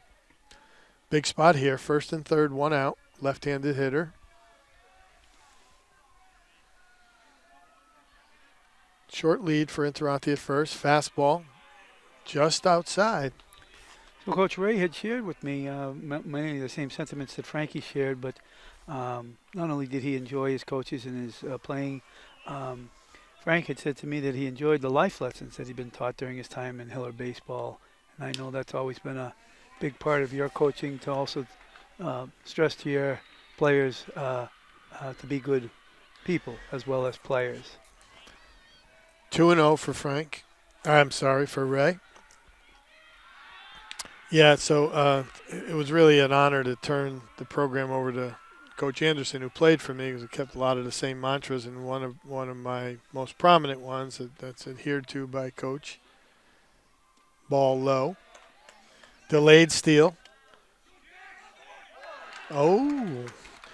Delayed steal. Reacted to very, very well. It's a difficult play. Reacted to well by the freshman catcher. He throws down. Hurley scoops the ball and applies the tag.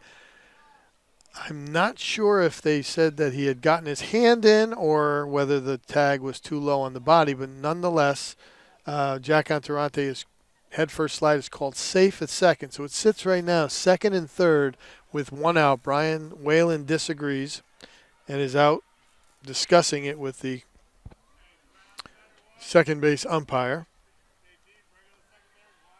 You see he's not demonstrative, being very respectful. He's one of the good people in baseball. Brian Whalen and I coached against each other for a very long time, and classy. I feel for him because he has a sophomore starting third baseman son for Walpole High School, and I know the pains of coaching and not being able to see your sons play. But he departs the field and brings his infield in. Interesting situation now because the tying run is at third and the lead run is at second. So typically you might have your middle infield back, but he brings him in.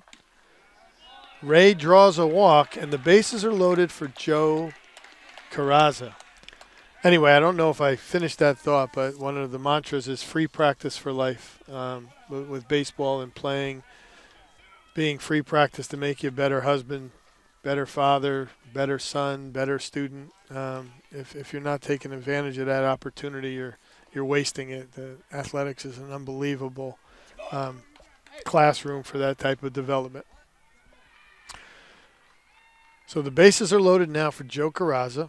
Coach Whalen is back on the field talking to Elliot Harris. He's going to stay with he called him not his ace, but his 1A or 1B. He kind of has a three-headed monster that starts.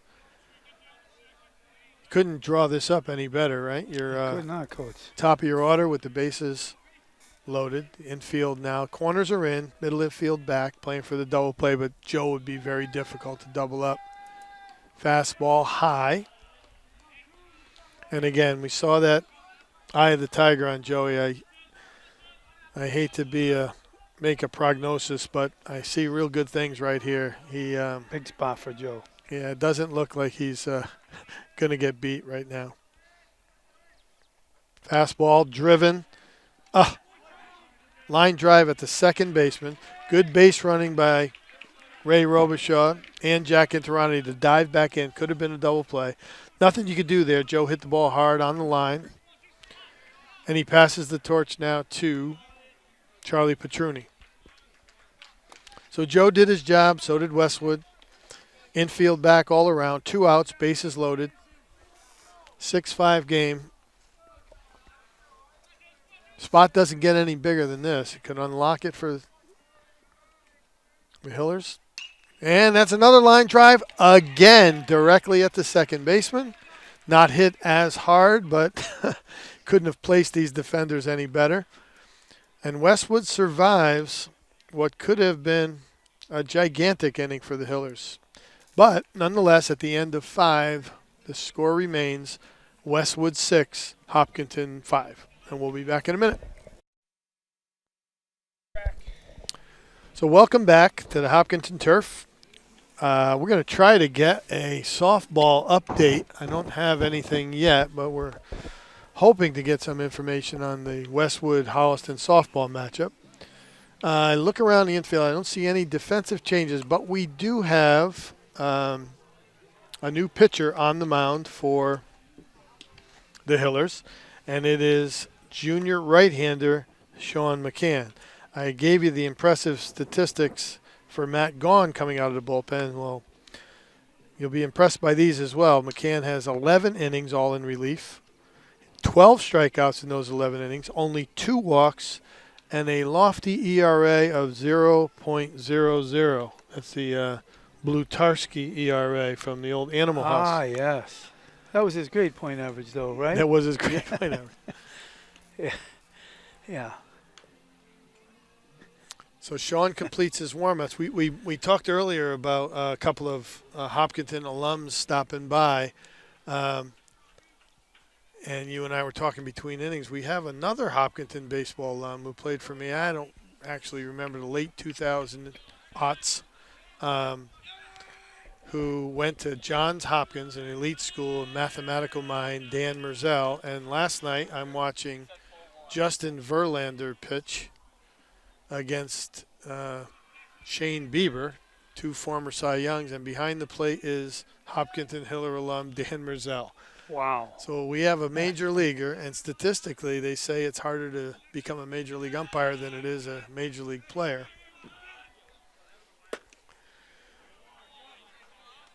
So Sean delivers his first pitch, and it's a strike. He is a strike thrower.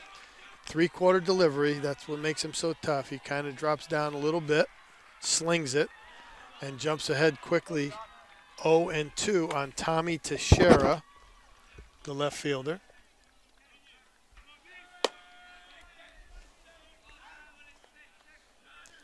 And I think we have an update. And right now it looks like it's good news down at the Hiller softball diamond with Hopkinton in a must-win state tournament play-in game, leading 9-3. They had lost earlier in the year to Westwood, but right now it's looking good for the Hillers.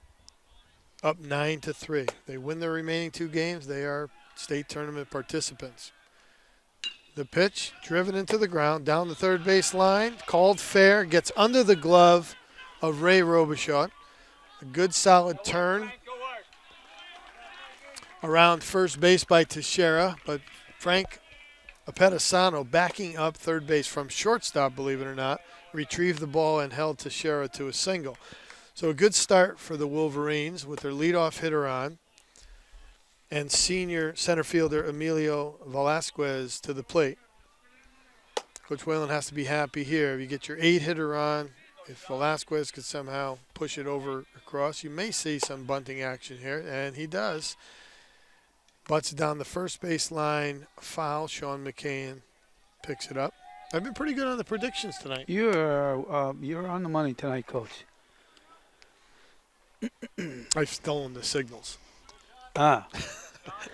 Not electronically, I hope. No. I'd be banging on a drum. So Velasquez up. Let's see if he squares to bunt again. He does. And gets the bunt down to the right side. Picked up by Sean McCann. Fires a strike to Charlie Simulus. So Velasquez does the job and moves the runner. Runner in scoring position at second base with 1 out for the top of the order, freshman John Bertone. I've been really impressed with this freshman catcher. I think TVL is in for 3 more difficult years getting this kid out, and he's done a great job, behind the plate as well. So let's see if he can deliver. 7th run. Takes a fastball for Sean McCann. So again, Sean's in a little bit of trouble, but not of his own making. An E5 followed by a well-executed sac bunt. And that softly hit up the middle, but again, well placed. It freezes the runner. Hallenbach throws a strike Whoa.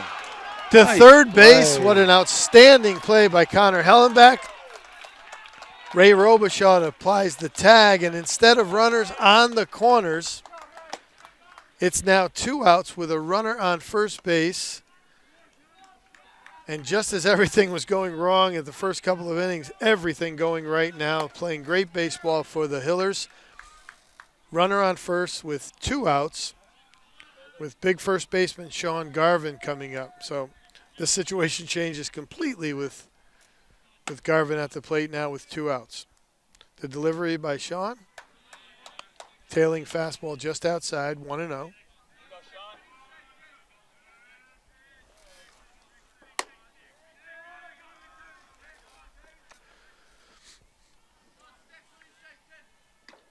Again, fastball away. I'll check to see who the action in the bullpen is for the Hillers, but I've been hit in the leg twice by deflected balls, so hopefully he'll get that going. The delivery, 2-0. Lace down here. Oh, almost got us again, Coach.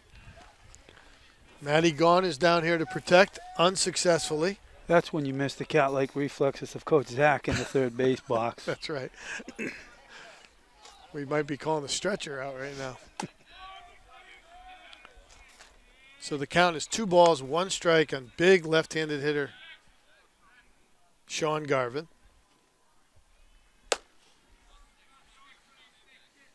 Whoever's in the pen seems to be throwing hard.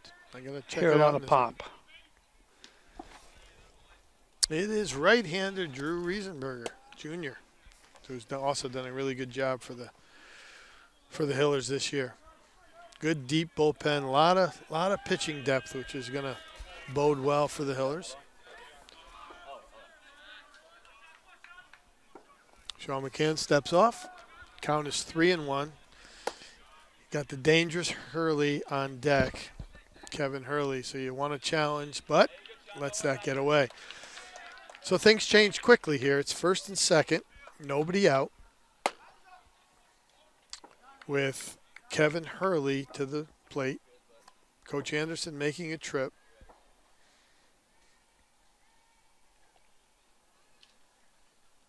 Certainly talking to him about how to approach Kevin Hurley. I don't think Sean is in any danger of being taken out of this game. He's as trusted a bullpen arm as the Hillers have. So this is his inning to survive.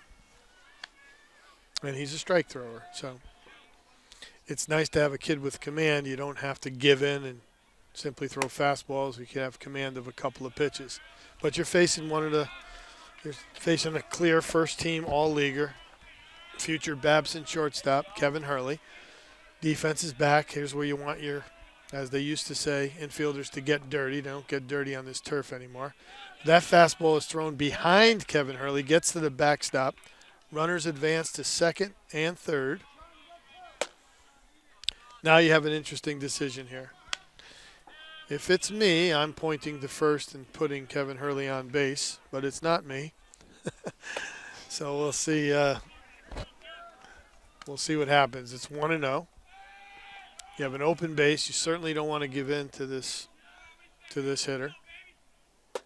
I just like at the high school level to create force plays, and you're going through your next two hitters or their two best hitters. To me, you put this one on, you only have to face one of them.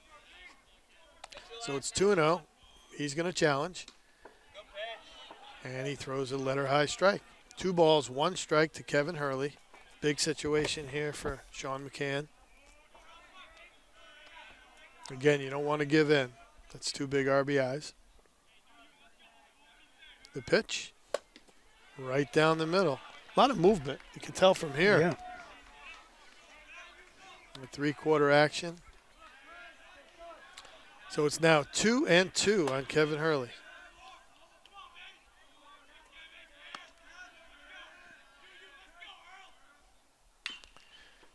Beaten into the ground, up the middle. Joey Carraza comes hard, throws across his body, scooped out of off his ankle tops by, I don't know what an ankle top is, but scooped by Charlie Simulus.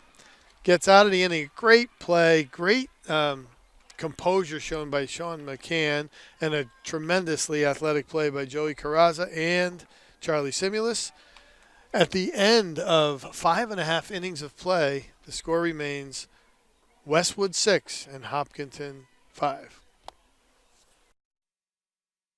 So we don't have a pitch count for you. We don't have our technology working tonight, as we said, but Elliot Harris is still in the game. He's 3-1 with a 2.71 ERA. He's been a workhorse, as you can see, for Westwood all year. He's still in the game, and the Hillers are definitely seeing the ball off him, hitting the ball hard into some tough luck. But I said at the end of the last inning that I would have walked Kevin Hurley, and instead they pitched to him, and he grounded out weakly to second base. So gives us reason why we probably had a coaching change here at Hopkinton, because I would have walked him and the next kid would have hit one in the gap and we'd be down by 4 runs. And we'll talk about that in a minute. We talked to Coach Zach about the coaching change. We'll bring that to you in a minute. Connor Hallenbach leading off. Fastball drilled to the left side. Nice play by the third baseman. Throws across his body and just beats Connor Hallenbach. Beautiful play. 5-3. Big moment there for Elliot Harris to get the leadoff hitter. So it's 1 out, nobody on, and the batter is now Charlie Simulus. So we asked Coach Zach, since he's a holdover on the staff. Yeah. He coached for me, and then we asked him about the coaching change and what that's meant to the Hiller program. And after this pitch, breaking pitch, low and in on Charlie, 1 ball, no strikes. He said the primary coaching change was that the new coach was better looking and used less foul language. Than you. Than me, yeah. Well, maybe one is true, but I can't see both of those being true. Yeah, and we don't even need to mention Right. which one might be true. But well, better looking and less foul language. How dare he? Yeah, well, the foul language, I have an excuse if you you know where I was raised. So, Right. which brings me back as there's a You break in the didn't action. finish your story, I didn't Coach, finish my earlier. story in my Right. last game. So a couple funny things about the last game. My very last game, we had won. I think at that time 19 straight games. We were number one in the state, and the only team that had beaten us was in week number 5. A former, you may remember him. I don't think many people here will, but pitched to Charlie Simulis High. Was a former nasty boy for the Cincinnati Reds, Rob Dibble. I do remember him. So he was the only Yeah. pitcher. He beat us 4-3, and then our coach pulled the bus over on the way home because somebody had the audacity to speak, and he read us the riot act, and we rattled off 19 straight wins. So we're in the state quarterfinals playing at the University of New Haven, and we're playing a 10-10 team that we should handle pretty well. After all, we're 22-1. Ball to Charlie is high, and the count runs to full. And we're taking batting practice in our school before heading over to University of New Haven, which was across the street. And our entire starting lineup, like 8 of the 9 played Division I or Division II college baseball. Fastball up and in, fought off by Charlie. Dribbler to Harris, flips to the first baseman, and there's 2 outs. All 9 of us used the same bat. You'll remember the old green and silver Easton. Oh, my God, I Yeah, love those. I love that bat. So my cousin was on our team, and we were hitting through the order. That was an expensive item back then. Back to have then, one of those bats. That was a really expensive. I think it was $49.95. Yeah, that's So- yeah. So before the game, my cousin is taking BP, and we would just pass the bat from one person to another, 1-0 from Lenny Onken. And the top split and popped off the bat. That dark plastic thing that was That on the dark top, right? plastic Yeah. thing that made the bat usable. Oh my gosh! And it was the first time I had ever attended a funeral for a bat. As our whole team just A full burial. the next day we had the full burial. Wow. But we stood around in the gym where we were hitting and looked at it, and we all had to find another bat. Oh. And you probably can figure out how the story ends. We lost the game to a 10-10 team who went on to win the state championship. Because of the bat. Because of the bat, obviously. Mm. I ended up on deck, which probably means the game just ended one batter earlier than it would have. But I remember that memory of not wanting to leave that dugout for the last time. No matter how many youth or college games I played, there's nothing that rivaled my time as a high school baseball player. And I know you talk just as fondly about your experience with Coach Manolo. Yeah, and I know, Coach, that you've introduced me over the years to some of your former baseball players, and I even got the privilege of meeting Coach Marcucci at your Hall of Fame induction ceremony, and I think one time before that. And I know you've remained friends with those guys for decades and decades and decades, and all of them that I've met have been terrific, man. Terrific gentlemen. Yeah, that's the core of high school baseball. So let me reset it for you. Lenny Onken is on first base with 2 outs, and the batter now is, I'm going to have to figure this out. Do we have a pinch hitter? I'm not sure who we Can't have. see a number yet.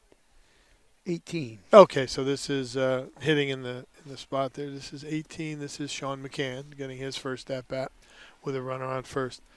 Yeah, so Coach Marcucci and I have remained lifelong friends. We went to dinner with our wives. We amazingly got married on the same date. His was many years You earlier. married Coach Marcucci. I'm confused now. I did not. We were close. We weren't that close. So we share an anniversary date. We're lifelong friends. He was at my wedding. I was at the wedding of his kids, and with all the games on and off, that's the things I remember the most. Attending some of the weddings of my former players, and including Coach Anderson's. I was at his wedding day celebration. So that's the essence, and we're really happy that we built that kind of camaraderie and family at Hopkinton that you were a great part of, and so many people. I do actually, Coach, remember the first time you introduced me to Coach Marcucci, because you had him speak at our softball banquet one year. That's I right. totally Line forgot. drive hit directly at Kevin Hurley by Sean McCann. Hit it on the screws. So we're going to go to the seventh inning, and the score still remains 6-5. Yeah, those 5 years we coached softball, we talked about it last broadcast. Were 5 of my favorite years of coaching, and Coach Marcucci came up and Yeah. gave us gave a speech to the girls. Well, I don't think the girls thought he existed because you mentioned him a lot to the girls about how tough he had been, and but how much of an impact he had been on your life and a mentor as a coach and a person. And I think they thought he was a fictional character until he walked into the room that night and walked up to the podium. I thought the girls were going to pass out. But he's real.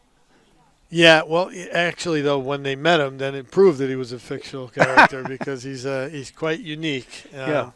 The New Haven is about 2 hours and 14 worlds away from Hopkinton, so they saw a very different person, Yeah. but just a quality person. He delivered a great message that He night. did. He sure did.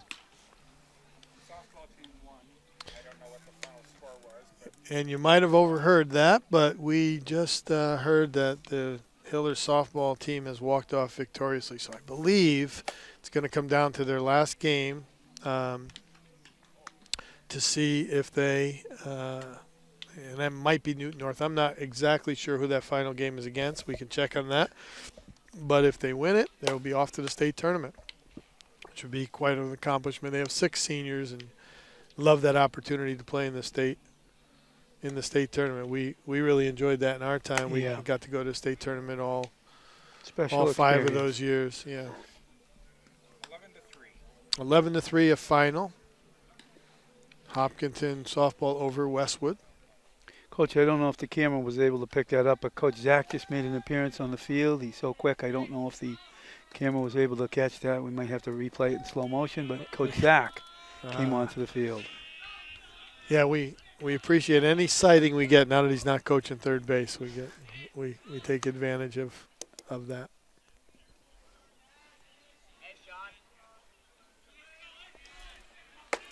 So leading off is cleanup hitter Danny Sullivan, the right fielder, against Sean McCann, who Nice pitch. dips down again, jumps ahead, 0-1. Westwood would certainly feel a lot more comfortable if they can add an insurance run. The Hillers want to keep them right here. That ball's popped straight up in front of the Westwood dugout, converging on it. Sean McCann, he makes the play just outside the first base foul line.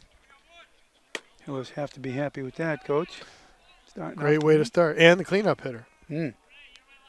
Now you have pitcher Elliot Harris. Be interested to see. I don't see anybody in the bullpen whether Elliot is going to attempt a complete game. He's got to be getting close to the 115 pitch limit. There, Coach. I'm sure he'd like to help himself. It's just amazing how much that second run can help you mentally on the mound and in the field in the bottom of the seventh. Another pitch rides in on Elliot Harris. The count runs to 0-2. So I'm starting to get a good look at why Sean McCann has been so effective and has a 0 ERA. The ball really, really moves. These are not comfortable swings at all. Comes set, very herky-jerky, delivers high. The count now is 1-2 on Elliot Harris.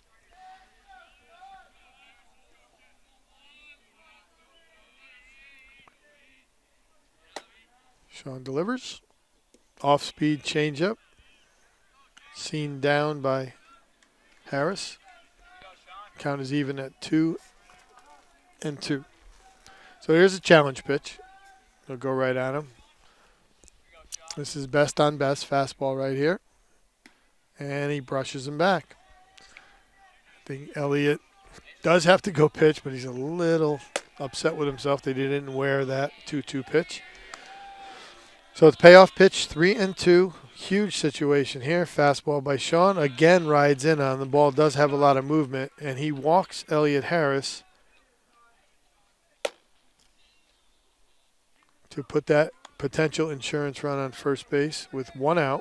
Pitcher's a lot of courtesy running here, Coach. They are. Pitchers and catchers. When you don't see him, and he looks very athletic, when you don't see that courtesy runner here, you know that Elliott can run, and he has a pretty sizable lead there. Sean is quick to the plate. Again, Peter Mahone makes the throw. We mentioned a lot last game that Peter is not afraid to throw the baseball. And Coach Anderson is really supportive of him throwing it around. His former coach from a year ago was less supportive of him throwing it around. Yeah, he was a little more conservative. Yeah. He was a little older and stressed. So the batter now is number 13, DH Patrick Cassavant. Elliott at first. He's off to the races. Peter quickly throws to second. Scooped by Frankie. Outstanding play and applies the tag. Quick feet by Peter Mahone. That was a big-time play by Frank Apettisano to scoop and apply the tag. No argument from Elliott Harris. Well, you called that again, Coach, that he left the pitcher in without a courtesy run on first base and predicted his speed and that something might be in the works, and you were right again. Yeah, it's a great job by Peter and by Frank. Ground ball now to Ray Robichaud. He flips to first. And that potential insurance run is by the wayside. So the Hillers have kept themselves in this ball game. I think we have the makings of a wonderful walk-off victory on senior night. Sure would be nice. Going into the bottom of the seventh, the score is Hopkinton trailing by 1, 6-5. And we'll be back in a minute for the potential comeback.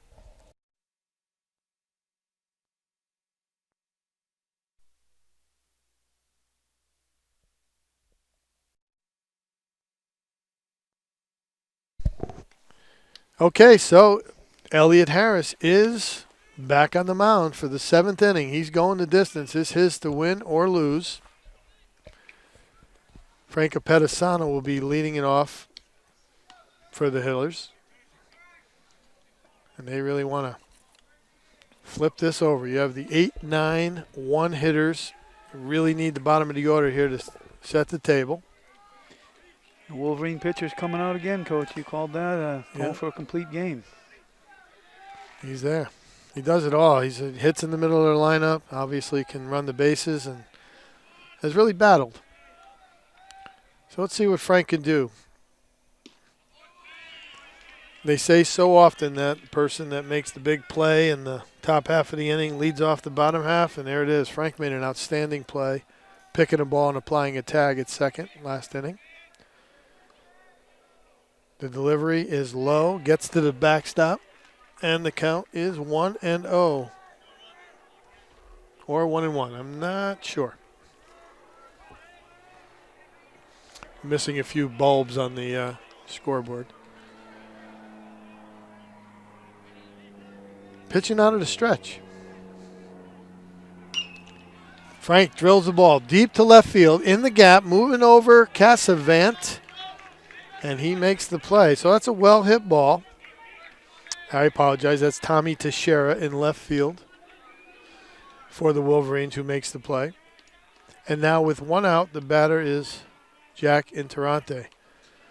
Jack had a big battle last time, but resulted in a hit by pitch. Now he needs to set the table. Fastball, he jumps it, fouls it off to the right side.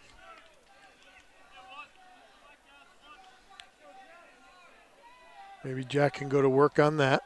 Saw the fastball. He put a good swing on it. If you're going to guess or look for something, you might want to look off speed here. And you got the off speed, which could have been a fastball. I have no idea. No. Off speed. Off speed. And the count is 1-1. Another fastball up. So he's challenging. 2 balls. Could have been an off-speed pitch to caught the wind, too, Coach. It is windy here tonight. So the count, 2-1. Any way he can, Jack Interante needs to get to that bag. Again, he challenged with the fastball. I think he's going to live and die with that fastball on Jack, as he fouls 2 off to the right side by the Westwood dugout. And the old adage is you don't want to speed up the bat, right? So he may stay with that fastball. But he's given Jack 4 looks at it. I'm hoping he does, and Jack can time this up. And he froze him. Froze him with a hard slider. Taken for a 3rd strike. So the Wolverines are 1 out away for the number 9 hitter, Ray Robichaud. Played an outstanding game tonight.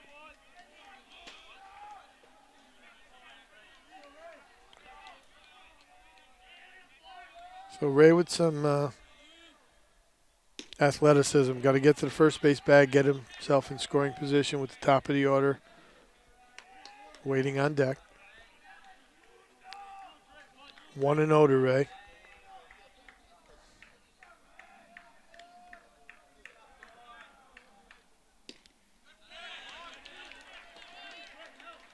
Fastball at the knees, and the count now is on 1-1 on Ray Robichaud. Left-handed hitter. I've been impressed with Harris's tenacity, focus.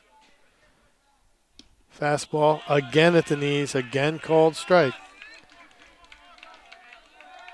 1 ball, 2 strikes. Coach Anderson imploring Ray Robichaud to compete. Get on the dish and compete. This is where that tenacity, this is about will.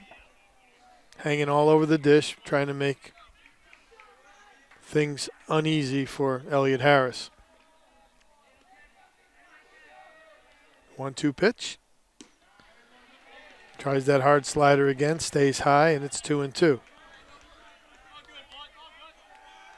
Got to be all in on fastball here for Ray. Top of the order.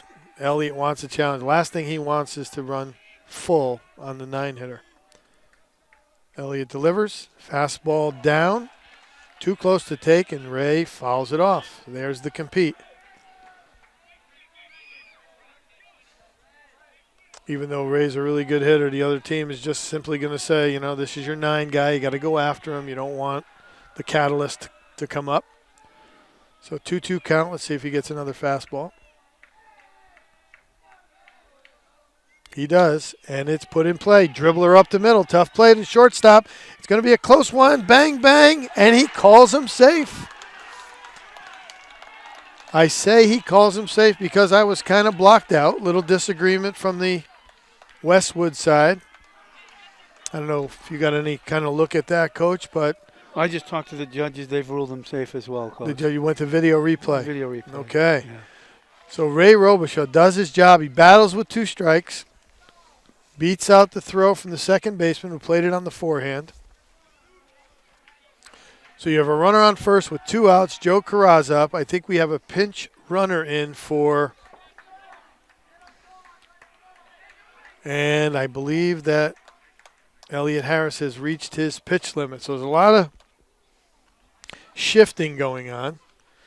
See if we can figure out who it is. If you could get a number from the Hiller base runner, you can see who's pinch running for Ray Robichaud.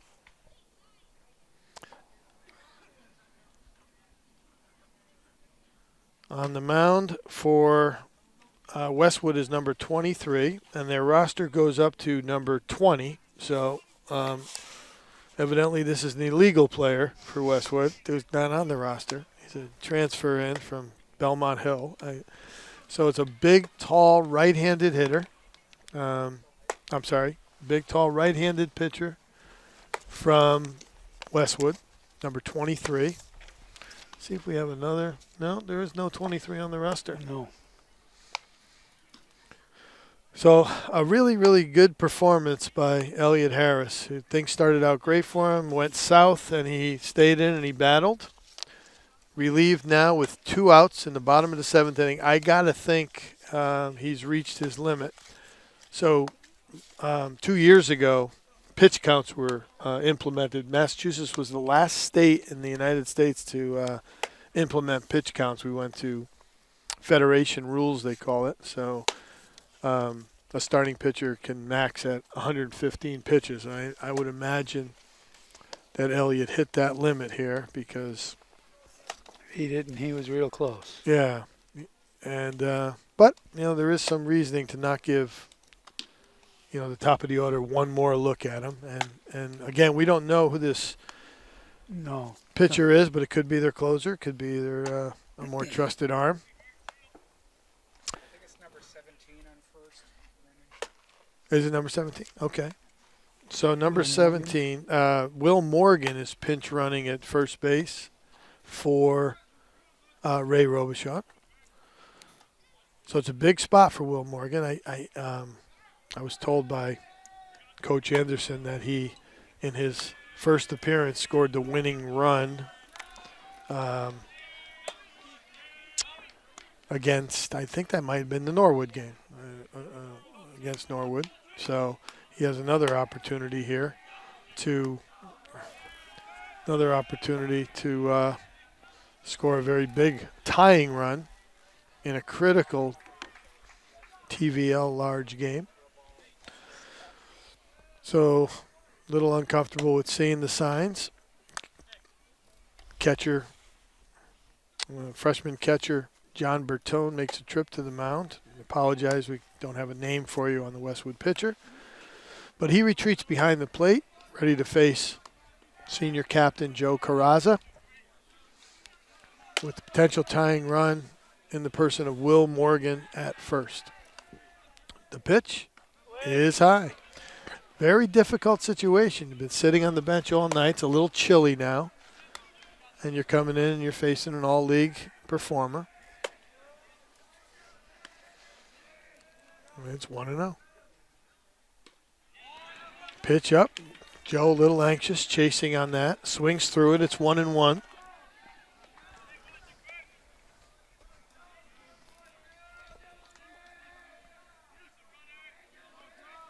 Will Morgan with a standard league at first. Doesn't extend. Overhand curveball is a good one. Again, Joe swings through it. So now you're going to see Joe's mantra. He's going to get all over the dish, as he says, and force this tall right-hander to challenge him. And there it is. On cue, he takes another one off the shoulder, claps his way down to first base, and now the winning run sits on first base, Joe Carrazza. With his speed, though, Coach, Charlie Petruni hits a gap, this game could be over. So as exciting as it gets on senior night, it's first and second, 2 outs, Charlie Petruni up. Potential tying run will in the person of Will Morgan at second. Speedster Joey Carrazza at first. Healthy cut there by Charlie Petruni, fouls it straight back, and the count sits at 0-1. Exciting game. I see Elliot Harris is now at third base, wiping his sweaty palms. A little nervous here. Would love to get a one hopper to him. And that ball is hit to right. It's going to fall. A diving. That's going to be the ball game. That's a diving attempt by the right fielder. It gets by. Joey Carrazza comes around third. Sliding into third base with a triple, Charlie Petruni. The Hillers celebrating on senior night, coming back from 6-0 to win in walk-off fashion, 7-6. Just an unbelievable competitive baseball game. Character shown.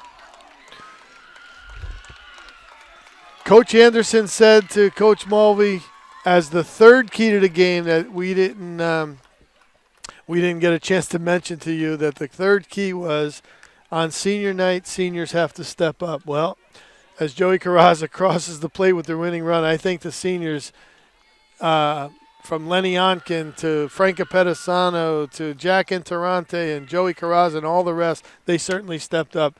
So we couldn't have picked a better game to do. I know Coach Anderson lamented that we showed up initially because the only other time we did it, they lost, and we assured him, you assured him a win. You promised a win, and We you would made never that be prediction. invited back again. This would have been the last broadcast, but now we just won't be invited back because of competence. So We really appreciate and thank everybody for hanging with us despite the fact that we didn't have our electronics and kind of flubbed our way through a lot of the information. I want to thank Coach Mulvey for joining me once again, and all our HCAM personnel and camera people. We would ask that you would stay with us. We're going to sign off as broadcasters, but we ask that you stay with us for the Senior Day ceremony, which will be covered live on HCAM. So we thank you once again. And the final score is Hopkinton 7 in walk-off fashion over Westwood 6. Good night.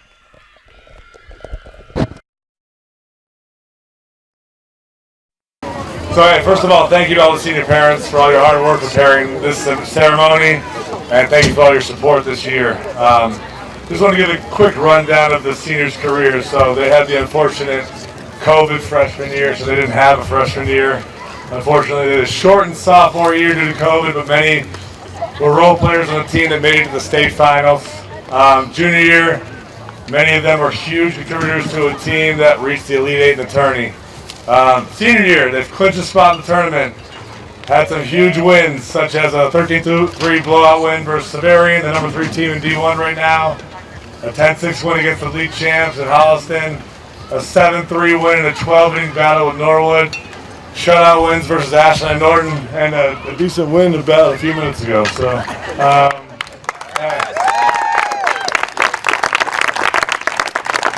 we have a bunch of multi-sport athletes who had outstanding success in other sports like football, golf, and the state finalist hockey team. We also have a number of guys who are year-round baseball players who train hard all year to have a great senior year. This was an interesting year to start. These guys went from having, to me, one of the greatest high school coaches of all time to me.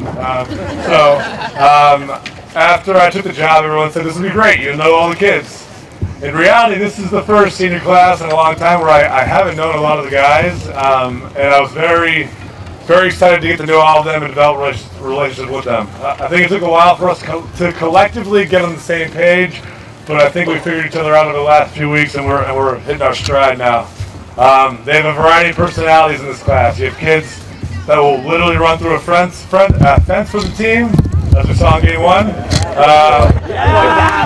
We have extremely laid-back kids. We also have angry competitors, and I mean angry. We also have some of the most even-keeled personalities you'll ever see. The biggest thing I can say for this group is that they're a collection of winners who know how to handle adversity, as you saw tonight.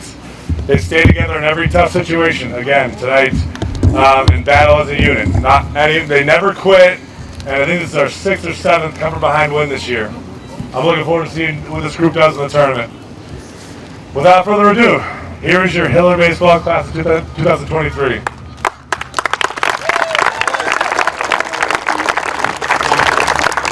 All right, Captain Connor Hallenbeck.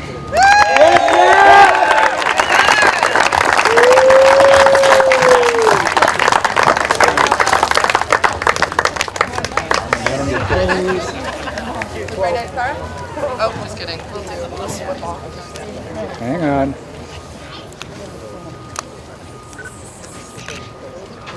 Good.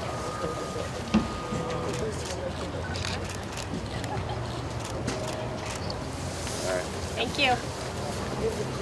Captain Frank Appendisano.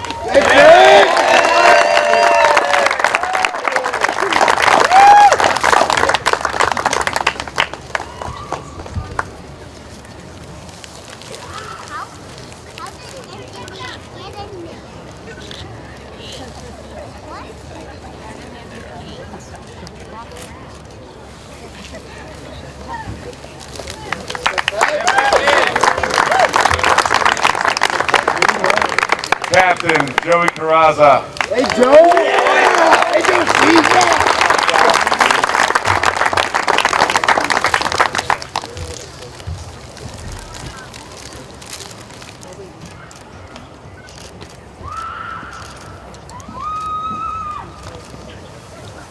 Hold on one more. Thank you.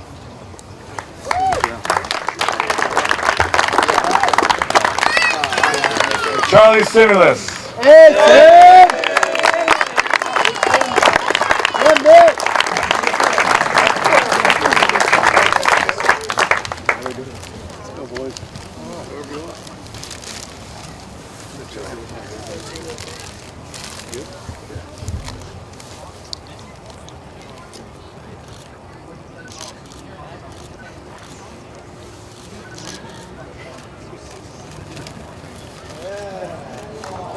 Thank you.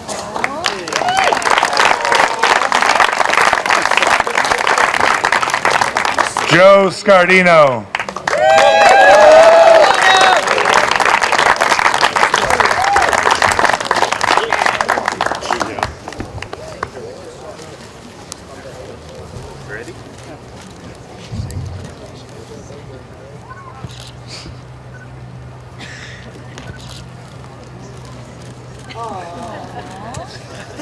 That's so sweet, Joe.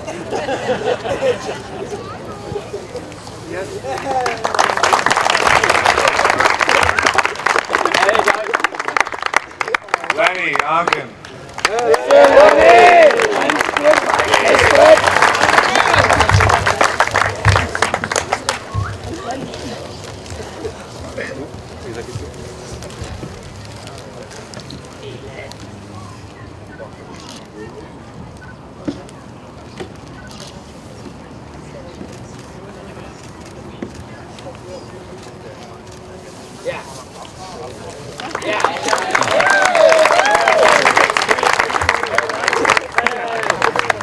Jack Interante.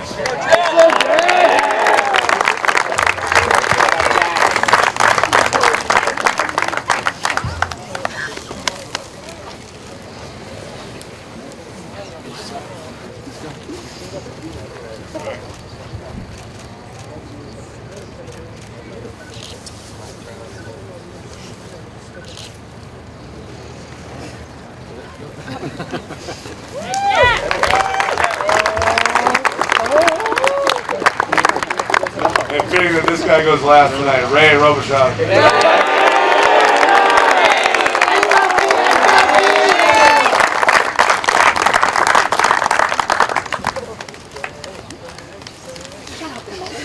I'm allowed to cry. Jesus.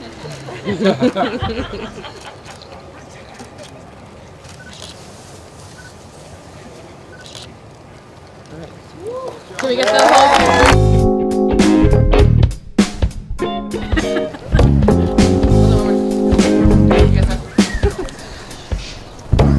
Awesome. Then we'll just get the seniors in here. Last one. Looks pretty. Yeah, I like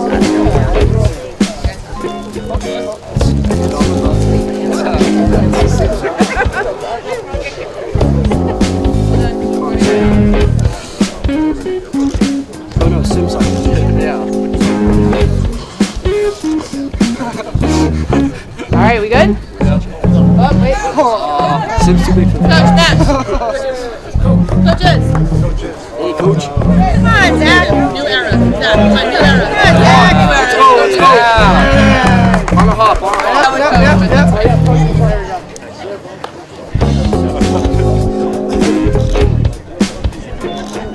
Right here. I think we're done. All right. Yeah.